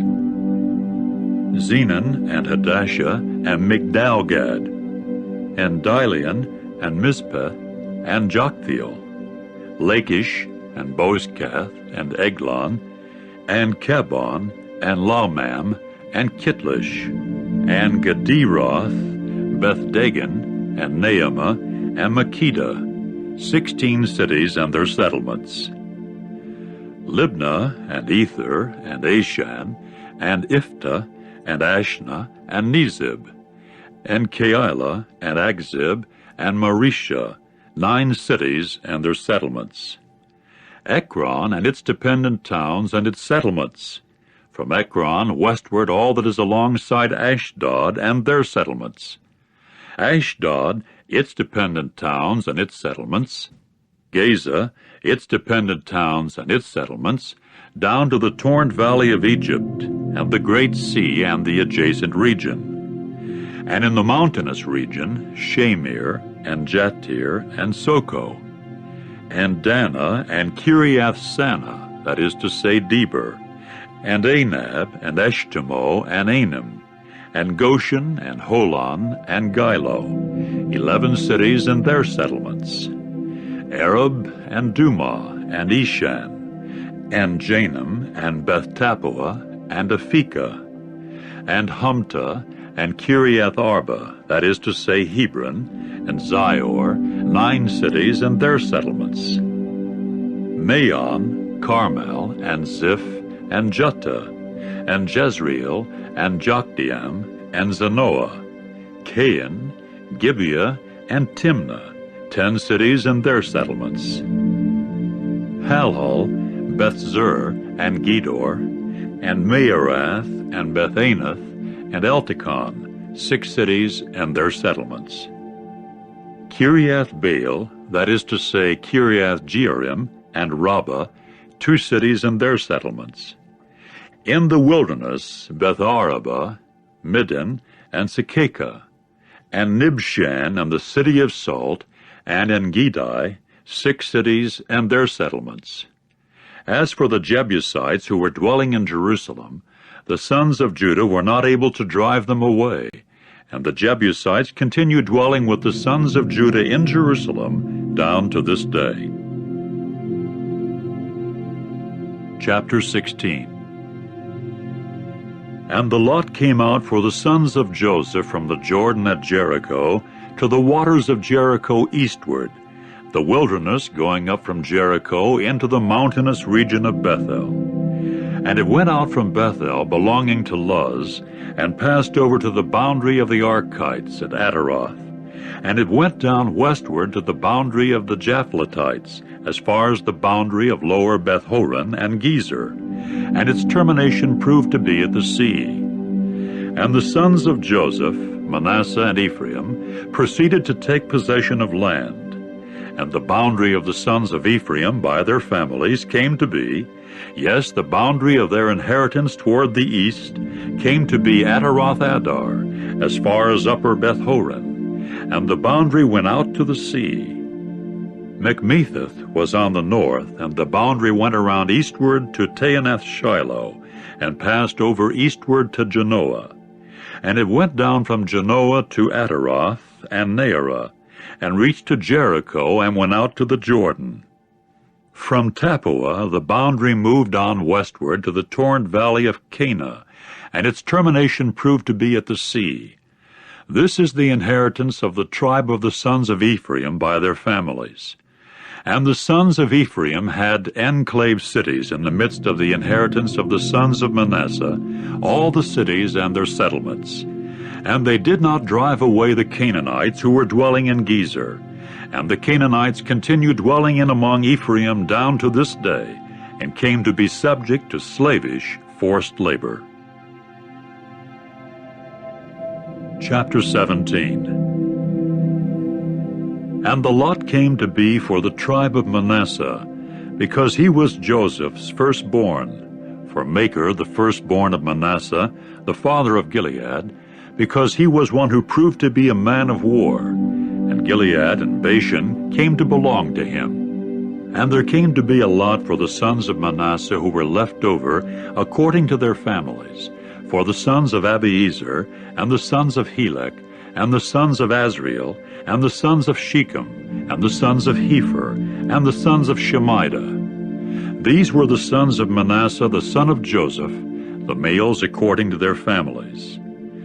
As for Zelophehad, the son of Hepher, the son of Gilead, the son of Machir, the son of Manasseh, he proved to have not sons, but daughters, and these were the names of his daughters, Mahlah and Noah, Hoglah, Milcah, and Tirzah. So they presented themselves before Eleazar the priest and Joshua the son of Nun and the chieftains, saying, Jehovah it was who commanded Moses to give us an inheritance in the midst of our brothers. Accordingly, he gave them, at the order of Jehovah, an inheritance in the midst of the brothers of their father. And there were 10 allotments falling to Manasseh apart from the land of Gilead and Bashan, which were on the other side of the Jordan. For the daughters of Manasseh came into an inheritance in the midst of his sons, and the land of Gilead became the property of the sons of Manasseh who were left over. And the boundary of Manasseh came to be from Asher to Michmethath, which is in front of Shechem, and the boundary moved to the right to the inhabitants of Antappuah. The land of Tappuah became Manasseh's, but Tappuah at the boundary of Manasseh belonged to the sons of Ephraim. And the boundary went down to the torrent valley of Cana, southward to the torrent valley of these cities of Ephraim in the midst of the cities of Manasseh. And the boundary of Manasseh was on the north of the torrent valley, and its termination came to be at the sea. To the south it was Ephraim's, and to the north Manasseh's. And the sea came to be his boundary, and on the north they reached to Asher, and on the east to Issachar. And there came to belong to Manasseh and Issachar, and in Asher Bethshean, and its dependent towns, and Ibleam, and its dependent towns, and the inhabitants of Dor, and its dependent towns, and the inhabitants of Endor, and its dependent towns, and the inhabitants of Taanach, and its dependent towns, and the inhabitants of Megiddo, and its dependent towns, 3 of the heights. And the sons of Manasseh did not prove able to take possession of these cities, but the Canaanites persisted in dwelling in this land. And it turned out that when the sons of Israel had grown strong, they went putting the Canaanites at forced labor, and they did not dispossess them entirely. And the sons of Joseph proceeded to speak with Joshua, saying, Why is it that you have given me as an inheritance 1 lot and 1 allotment, whereas I am a numerous people for the reason that Jehovah has blessed me until now? At this Joshua said to them, If you are a numerous people, go your way up to the forest, and you must cut it down for yourself there in the land of the Perizzites and the Rephaim, because the mountainous region of Ephraim has become too narrow for you. Then the sons of Joseph said, The mountainous region is not enough for us, and there are war chariots with iron scythes among all the Canaanites dwelling in the land of the low plain, both those who are in Bethshean and its dependent towns, and those who are in the low plain of Jezreel. So Joshua said this to the house of Joseph, to Ephraim and Manasseh, A numerous people you are, and great power is yours. You ought not to get 1 lot, but the mountainous region should become yours. Because it is a forest, you must cut it down, and it must become the termination point for you. For you should drive away the Canaanites, although they have war chariots with iron scythes, and they are strong. Chapter 18. Then all the assembly of the sons of Israel were congregated at Shiloh, and they proceeded to locate the tent of meeting there, as the land was now subdued before them. But there were still left among the sons of Israel those whose inheritance they had not apportioned out, namely 7 tribes.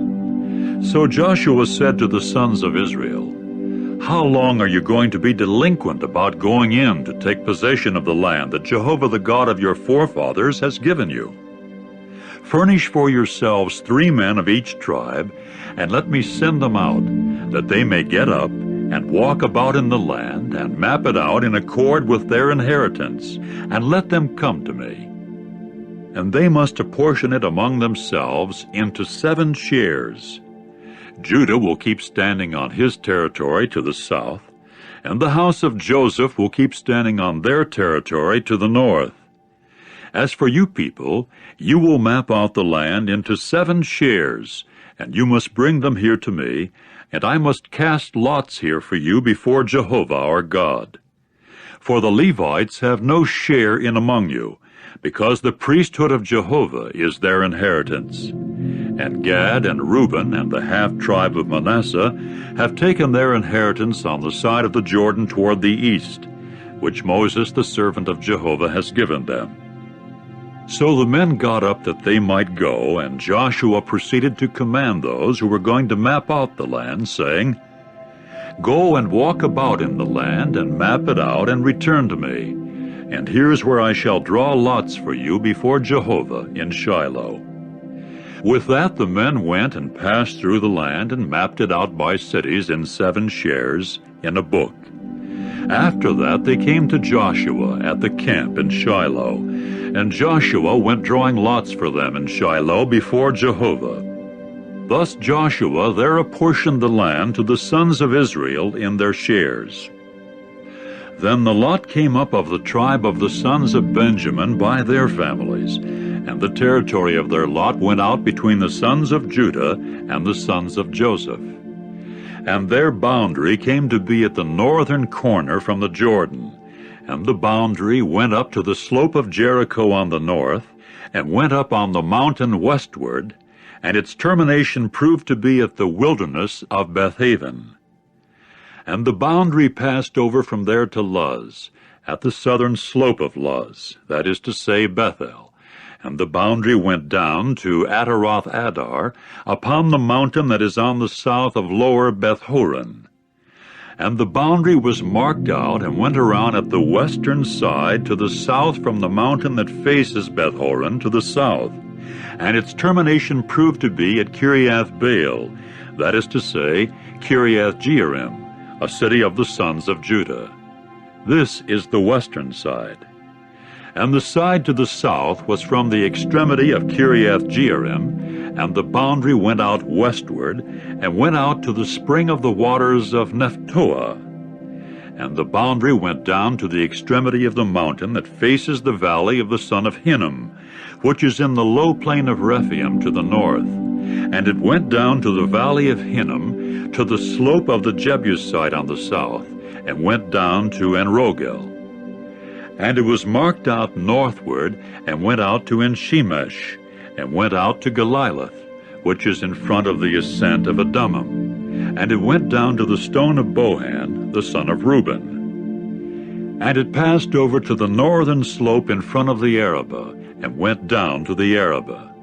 And the boundary passed over to the northern slope of Beth-hoglah, and the termination of it, the border, proved to be at the northern bay of the Salt Sea at the southern end of the Jordan. This was the southern boundary. And the Jordan served as its boundary on the eastern side. This was the inheritance of the sons of Benjamin by their families, by its boundaries all around.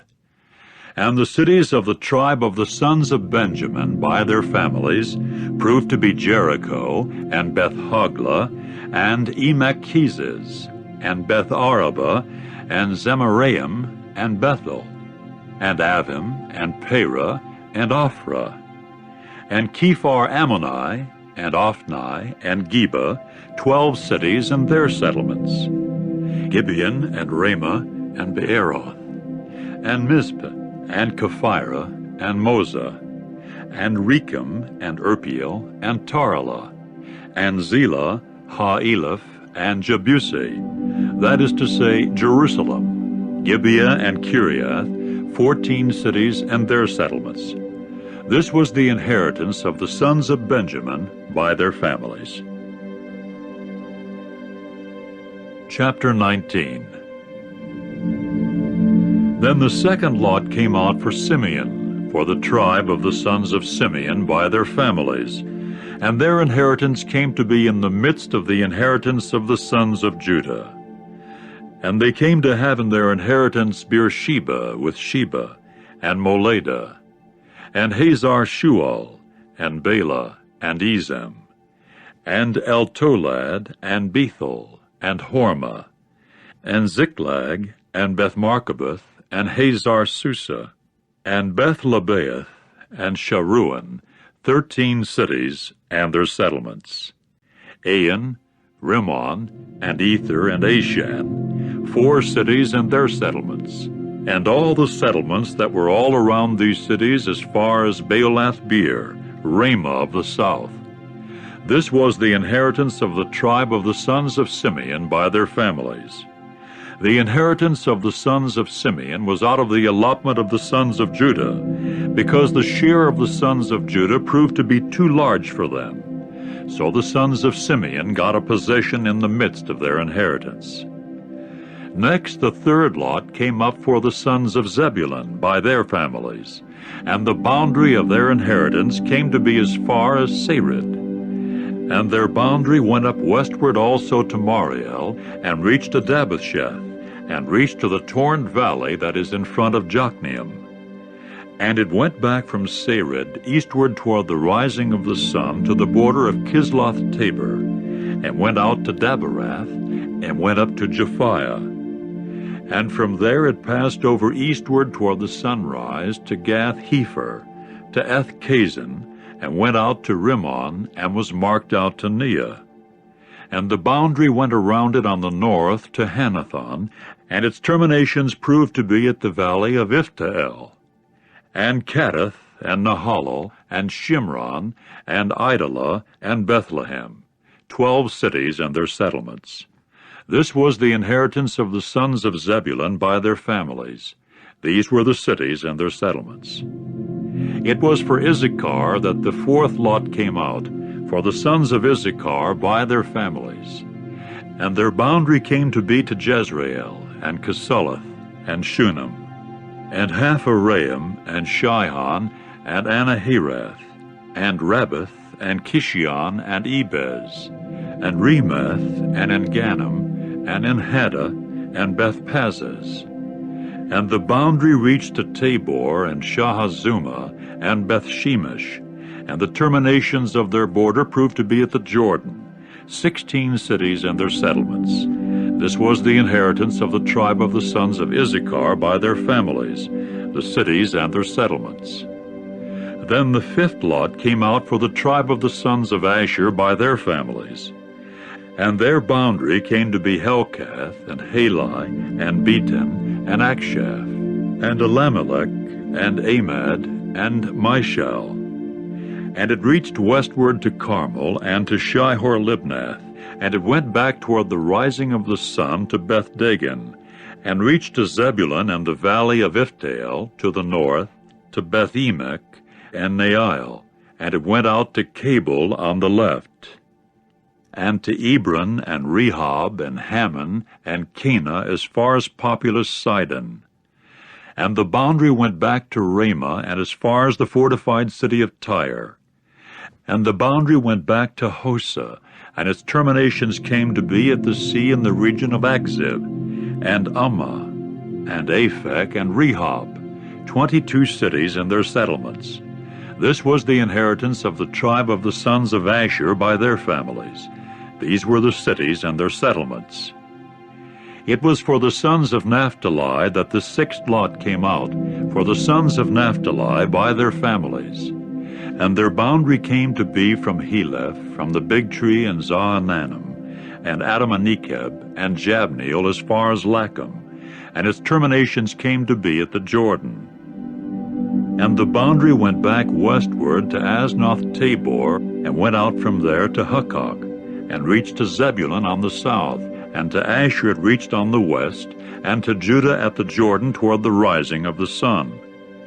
And the fortified cities were Ziddim, Zer, and Hamath, Rakkath, and Kinnereth, and Adamah, and Ramah, and Hazor, and Kedesh, and Edrei, and Hazor, and Yiron, and Migdalel, Horem, and Beth-Anath, and Beth-Shemesh, 19 cities and their settlements. This was the inheritance of the tribe of the sons of Naphtali by their families, the cities and their settlements. It was for the tribe of the sons of Dan by their families that the seventh lot came out. And the border of their inheritance came to be Zorah, and Eshtaol, and Irshemish, and Shahal-Aban, and Aijalon, and Ithlah, and Elon, and Timnah, and Ekron, and Eltekeh, and Gibbethon, and Baalath, and Jehud, and Benaberak, and Gath-Rimmon, and Majarkan, and Rakan, with the border in front of Joppa. And the territory of the sons of Dan was too cramped for them. And the sons of Dan proceeded to go up and war against Leshem, and to capture it, and strike it with the edge of the sword. Then they took possession of it, and went dwelling in it, and they began to call Leshem Dan, according to the name of Dan their forefather. This was the inheritance of the tribe of the sons of Dan by their families. These were the cities and their settlements. Thus they finished dividing the land for a possession by its territories. Then the sons of Israel gave an inheritance to Joshua the son of Nun in their midst. At the order of Jehovah they gave him the city for which he asked, namely Timnath-Serah, in the mountainous region of Ephraim, and he began to build up the city and dwell in it. These were the inheritances that Eleazar the priest and Joshua the son of Nun and the heads of the fathers of the tribes of the sons of Israel distributed as a possession by lot in Shiloh before Jehovah at the entrance of the tent of meeting. So they left off from apportioning the land. Chapter 20. Then Jehovah spoke to Joshua, saying, Speak to the sons of Israel, saying, Give for yourselves the cities of refuge of which I spoke to you by means of Moses, for the manslayer who fatally strikes a soul unintentionally without knowing it to flee there. And they must serve you as a refuge from the avenger of blood. And he must flee to one of these cities, and stand at the entrance of the gate of the city, and speak his words in the hearing of the older men of that city. And they must receive him into the city to themselves, and give him a place, and he must dwell with them. And in case the avenger of blood chases after him, then they should not surrender the manslayer into his hand. For it was without knowing it that he struck his fellow man fatally, and he was not hating him formerly. And he must dwell in that city until his standing before the assembly for judgment, until the death of the high priest, who happens to be in those days. It is then that the manslayer may return, and he must enter into his city and into his house, into the city from which he had fled. Accordingly they gave a sacred status to Kedesh in Galilee, in the mountainous region of Naphtali, and Shechem in the mountainous region of Ephraim, and Kiriath Arba, that is to say Hebron, in the mountainous region of Judah. And in the region of the Jordan at Jericho, toward the east, they gave Bezer in the wilderness on the tableland out of the tribe of Reuben, and Ramoth in Gilead out of the tribe of Gad, and Golan and Bashan out of the tribe of Manasseh. These became the cities appointed for all the sons of Israel, and for the alien resident who resides as an alien in their midst, for anyone to flee there who fatally strikes a soul unintentionally, that he may not die by the hand of the avenger of blood until his standing before the assembly. Chapter 21. The heads of the fathers of the Levites now approached Eleazar the priest and Joshua the son of Nun, and the heads of the fathers of the tribes of the sons of Israel.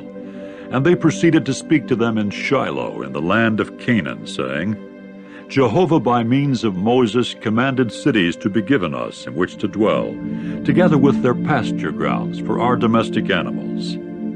So the sons of Israel gave the Levites, at the order of Jehovah, these cities and their pasture grounds out of their inheritance.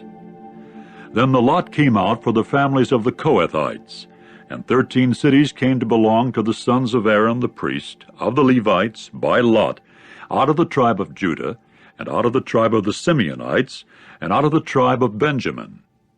And for the sons of Kohath that were left over, there were by lot 10 cities out of the families of the tribe of Ephraim, and out of the tribe of Dan, and out of the half-tribe of Manasseh. And for the sons of Gershon there were by lot 13 cities out of the families of the tribe of Issachar, and out of the tribe of Asher, and out of the tribe of Naphtali, and out of the half-tribe of Manasseh in Bashan. For the sons of Merari, by their families, there were 12 cities out of the tribe of Reuben, and out of the tribe of Gad, and out of the tribe of Zebulun. Thus the sons of Israel gave the Levites these cities and their pasture grounds by lot, just as Jehovah had commanded by means of Moses. So out of the tribe of the sons of Judah, and out of the tribe of the sons of Simeon, they gave these cities that were called by name. And they came to belong to the sons of Aaron out of the families of the Kohathites, of the sons of Levi, because the first lot became theirs. Thus they gave them Kiriath Arba, said Arba being the father of Anak, that is to say Hebron, in the mountainous region of Judah, and its pasture ground all around it. And the field of the city and its settlements they gave to Caleb, the son of Jephunneh, as his possession. And to the sons of Aaron the priest they gave the city of refuge for the manslayer, namely Hebron and its pasture ground, also Libnah and its pasture ground, and Jotter and its pasture ground, and Eshtemoa and its pasture ground, and Holon and its pasture ground, and Deber and its pasture ground, and Ain and its pasture ground, and Juttah and its pasture ground, Beth-shemesh and its pasture ground, 9 cities out of these 2 tribes. And out of the tribe of Benjamin, Gibeon and its pasture ground, Geba and its pasture ground, Anathoth and its pasture ground, and Almon and its pasture ground, 4 cities. All the cities of the sons of Aaron, the priests, were 13 cities and their pasture grounds. And for the families of the sons of Kohath, the Levites who were left over of the sons of Kohath, there came to be by their lot cities out of the tribe of Ephraim. Accordingly they gave them the city of refuge for the manslayer, namely Shechem, and its pasture ground in the mountainous region of Ephraim, and Gezer and its pasture ground, and Kibzaim and its pasture ground, and Beth-horon and its pasture ground, 4 cities. And from the tribe of Dan, Eltekeh and its pasture ground, Gibbethon and its pasture ground, Aijalon and its pasture ground, Gath-rimmon and its pasture ground, 4 cities. And from the half-tribe of Manasseh, Taanach and its pasture ground, and Gath-rimmon and its pasture ground, 2 cities. All the cities together with their pasture grounds that the families of the sons of Kohath who were left over had were 10. And for the sons of Gershon, of the families of the Levites, there was out of the half-tribe of Manasseh the city of refuge for the manslayer, namely Golan in Bashan and its pasture ground, and Beeshterah and its pasture ground, 2 cities. And out of the tribe of Issachar, Kishion and its pasture ground, Daberath and its pasture ground, Jarmuth and its pasture ground, Engannim and its pasture ground, 4 cities. And out of the tribe of Asher, Mishal and its pasture ground, Abdon and its pasture ground, Helkath and its pasture ground, and Rehob and its pasture ground, 4 cities. And out of the tribe of Naphtali, the city of refuge for the manslayer, namely Kedesh in Galilee and its pasture ground, and Hamath-dor and its pasture ground, and Kartan and its pasture ground, 3 cities. All the cities of the Gershonites by their families were 13 cities and their pasture grounds. And the families of the sons of Merari, the Levites who were left over, had out of the tribe of Zebulun, Jokneam and its pasture ground, Karta and its pasture ground, Dimnah and its pasture ground, Nahalal and its pasture ground, 4 cities. And out of the tribe of Reuben, Bezer and its pasture ground, and Jahaz and its pasture ground, Kedemoth and its pasture ground, and Mephahath and its pasture ground, 4 cities.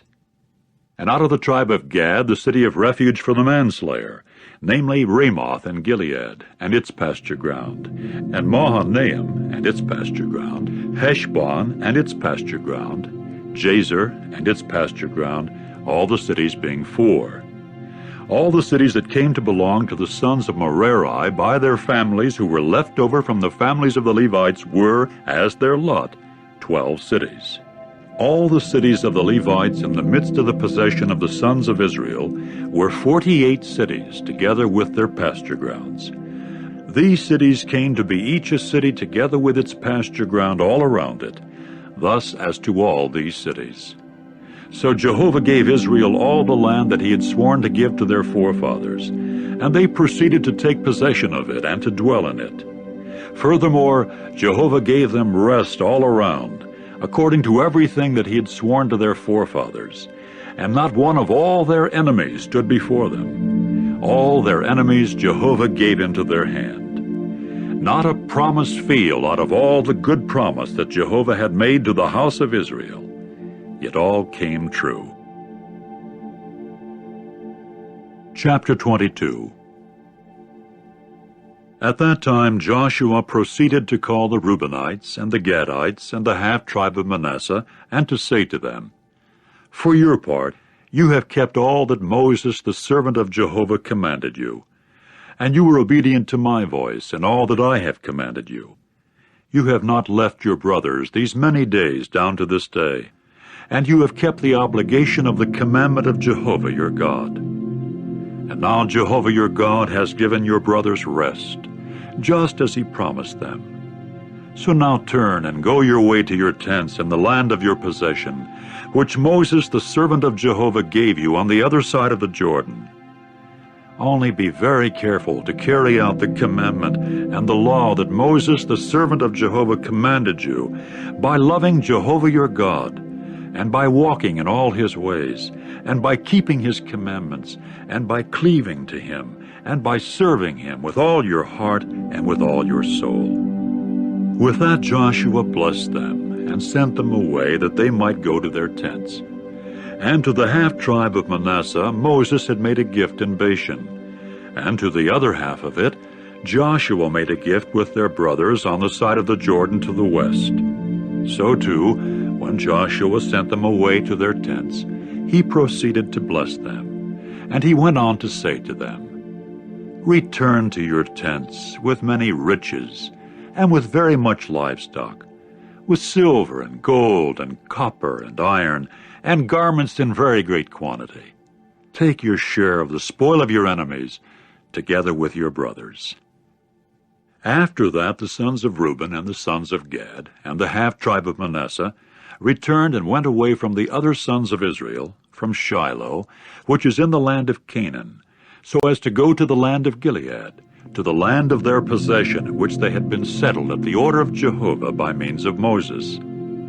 When they came to the regions of the Jordan that were in the land of Canaan, then the sons of Reuben and the sons of Gad and the half-tribe of Manasseh built there an altar by the Jordan, an altar great in conspicuousness. Later on the other sons of Israel heard it said, Look, the sons of Reuben and the sons of Gad and the half-tribe of Manasseh have built an altar on the frontier of the land of Canaan, in the regions of the Jordan on the side belonging to the sons of Israel. When the sons of Israel got to hear of it, the whole assembly of the sons of Israel were then congregated at Shiloh to go up for military action against them. Then the sons of Israel sent to the sons of Reuben and the sons of Gad and the half-tribe of Manasseh in the land of Gilead, Phinehas, the son of Eleazar the priest, and 10 chieftains with him, 1 chieftain of each paternal house of all the tribes of Israel. And they were each a head of the house of their fathers of the thousands of Israel. In time they came to the sons of Reuben and the sons of Gad and the half-tribe of Manasseh in the land of Gilead, and began to speak with them, saying, This is what all the assembly of Jehovah have said. What is this act of unfaithfulness that you have perpetrated against the God of Israel in turning back today from following Jehovah by your building for yourselves an altar, that you may rebel today against Jehovah? Was the heir of Peor too small for us, from which we have not cleansed ourselves down to this day, although the plague came to be upon the assembly of Jehovah? And you would turn back today from following Jehovah, and it must occur that should you, for your part, rebel today against Jehovah, then tomorrow it will be against the entire assembly of Israel that he will be indignant.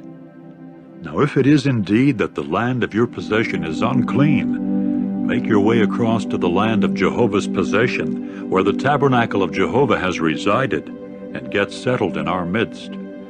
And against Jehovah do not you rebel, and do not make us the ones to rebel by your building for yourselves an altar in addition to the altar of Jehovah our God. Was it not Achan the son of Zerah that perpetrated an act of unfaithfulness in the thing devoted to destruction? And was it not against all the assembly of Israel that there came indignation? And he was not the only man to expire in his error. At this the sons of Reuben and the sons of Gad and the half-tribe of Manasseh answered and spoke with the heads of the thousands of Israel. Divine One, God, Jehovah, Divine One, God, Jehovah, He is knowing, and Israel, He too will know. If it is in rebellion, and if it is in unfaithfulness against Jehovah, do not save us this day. If it was to build for ourselves an altar so as to turn back from following Jehovah, and if it was to offer up burnt offerings and grain offerings on it, and if it was to render up communion sacrifices on it, Jehovah himself will search out. Or if it was not rather out of anxious care for something else that we did this, saying, in a future day your sons will say to our sons, what do you have to do with Jehovah the God of Israel? And there is a boundary that Jehovah has put between us and you, the sons of Reuben and the sons of Gad, namely the Jordan. You have no share in Jehovah. And your sons will certainly make our sons desist from fearing Jehovah. Hence we said, let us take action in our behalf, please, by building the altar, not for burnt offering nor for sacrifice, but that it may be a witness between us and you, and our generations after us, that we shall render the service of Jehovah before him with our burnt offerings, and our sacrifices, and our communion sacrifices, that your sons may not say in a future day to our sons, you have no share in Jehovah. So we said, and it must occur that in case they should say that to us and to our generations in a future day, we must also say, see the representation of Jehovah's altar that our fathers made, not for burnt offering nor for sacrifice, but it is a witness between us and you. It is unthinkable on our part to rebel of our own accord against Jehovah and to turn back today from following Jehovah by building an altar for burnt offering, grain offering, and sacrifice besides the altar of Jehovah our God that is before his tabernacle. Now when Phinehas the priest and the chieftains of the assembly and the heads of the thousands of Israel who were with him heard the words that the sons of Reuben and the sons of Gad and the sons of Manasseh spoke, it came to be good in their eyes. So Phinehas the son of Eleazar the priest said to the sons of Reuben and the sons of Gad and the sons of Manasseh, today we do know that Jehovah is in our midst, because you have not perpetrated against Jehovah this act of unfaithfulness. Now you have delivered the sons of Israel out of the hand of Jehovah. With that Phinehas the son of Eleazar the priest and the chieftains returned from the sons of Reuben and the sons of Gad in the land of Gilead to the land of Canaan, to the other sons of Israel, and brought back word to them. And the word came to be good in the eyes of the sons of Israel, and the sons of Israel proceeded to bless God, and they did not talk of going up for army service against them, to ruin the land in which the sons of Reuben and the sons of Gad were dwelling. And the sons of Reuben and the sons of Gad began to name the altar, because it is a witness between us that Jehovah is the true God. Chapter 23. And it came about many days after Jehovah had given Israel rest from all their enemies all around, when Joshua was old and advanced in days, that Joshua proceeded to call all Israel, its older men, and its heads, and its judges, and its officers, and to say to them, as for me, I have grown old, I have advanced in days. And as for you, you have seen all that Jehovah your God did to all these nations on your account, because Jehovah your God was the one who was fighting for you. See, I assign to you by lot these nations that remain as an inheritance for your tribes, and all the nations that I cut off, from the Jordan to the great sea at the setting of the sun. And Jehovah your God was the one who kept pushing them away from before you, and he dispossessed them on your account, and you took possession of their land, just as Jehovah your God had promised you. And you must be very courageous, to keep and to do all that is written in the book of the law of Moses, by never turning away from it to the right or to the left, by never going in among these nations, these that remain with you. And you must not mention the names of their gods, nor swear by them, neither must you serve them, nor bow down to them. But it is to Jehovah your God that you should cleave, just as you have done down to this day. And Jehovah will drive away great and mighty nations from before you. As for you, not a man has stood before you down to this day. Just one man of you will chase 1,000, because Jehovah your God is the one who is fighting for you, just as he has promised you. And you must be on constant guard for your souls, by loving Jehovah your God. But if you should turn back at all, and you do cleave to what is left of these nations, these that remain with you, and you do form marriage alliances with them, and go in among them, and they among you, you should positively know that Jehovah your God will not continue to dispossess these nations on your account. And they must become to you as a trap, and as a snare, and as a scourge on your flanks, and as thorns in your eyes, until you have perished off this good ground that Jehovah your God has given you.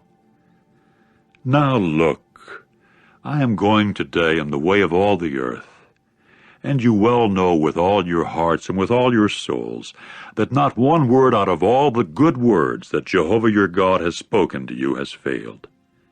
They have all come true for you.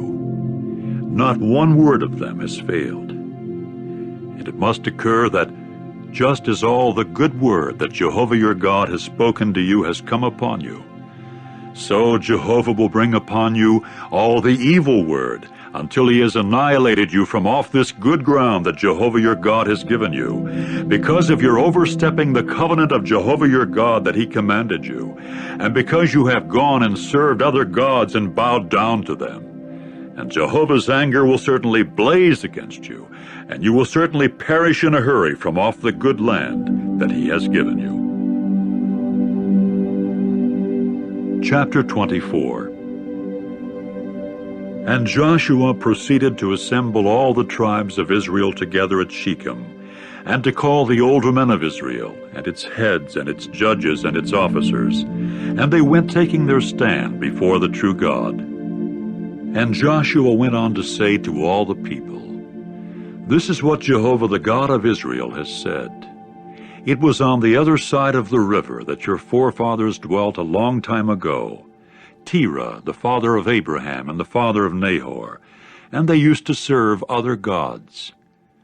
In time I took your forefather Abraham from the other side of the river, and had him walk through all the land of Canaan, and made his seed many. So I gave him Isaac. Then to Isaac I gave Jacob and Esau. Later to Esau I gave Mount Seir to take possession of it, and Jacob and his sons went down to Egypt. Later on I sent Moses and Aaron, and I went plaguing Egypt with what I did in its midst, and afterward I brought you out. When I was bringing your fathers out of Egypt, and you came to the sea, then the Egyptians went chasing after your fathers with war chariots and cavalrymen to the Red Sea. And they began to cry out to Jehovah. So he placed a darkness between you and the Egyptians, and brought the sea upon them, and covered them. And your eyes got to see what I did in Egypt, and you took up dwelling in the wilderness many days. Eventually I brought you to the land of the Amorites, who were dwelling on the other side of the Jordan, and they went fighting against you. At that I gave them into your hand, that you might take possession of their land, and I annihilated them from before you. Then Balak, the son of Zippor, the king of Moab, got up and went fighting against Israel. So he sent and summoned Balaam, the son of Beor, to call down evil upon you. And I did not want to listen to Balaam. Consequently he blessed you repeatedly. Thus I delivered you out of his hand. Then you went crossing the Jordan and came to Jericho. And the landowners of Jericho, the Amorites and the Perizzites and the Canaanites and the Hittites and the Girgashites, the Hivites and the Jebusites began fighting against you. But I gave them into your hand. So I sent the feeling of dejection ahead of you, and it gradually drove them out before you, 2 kings of the Amorites, not with your sword, and not with your bow. Thus I gave you a land for which you had not toiled, and cities that you had not built, and you took up dwelling in them, vineyards and olive groves that you did not plant or what you are eating. And now fear Jehovah, and serve him in faultlessness and in truth, and remove the gods that your forefathers served on the other side of the river and in Egypt, and serve Jehovah. Now if it is bad in your eyes to serve Jehovah, choose for yourselves today whom you will serve, whether the gods that your forefathers who were on the other side of the river served, or the gods of the Amorites in whose land you are dwelling. But as for me and my household, we shall serve Jehovah." At this the people answered and said, "It is unthinkable on our part to leave Jehovah so as to serve other gods. For it is Jehovah our God who brought us and our fathers up out of the land of Egypt, out of the house of slaves, and who performed these great signs before our eyes, and who kept guarding us in all the way in which we walked, and among all the peoples through the midst of whom we passed. And Jehovah proceeded to drive out all the peoples, even the Amorites dwelling in the land from before us. As for us too, we shall serve Jehovah, because he is our God." Then Joshua said to the people, "You are not able to serve Jehovah, for he is a holy God.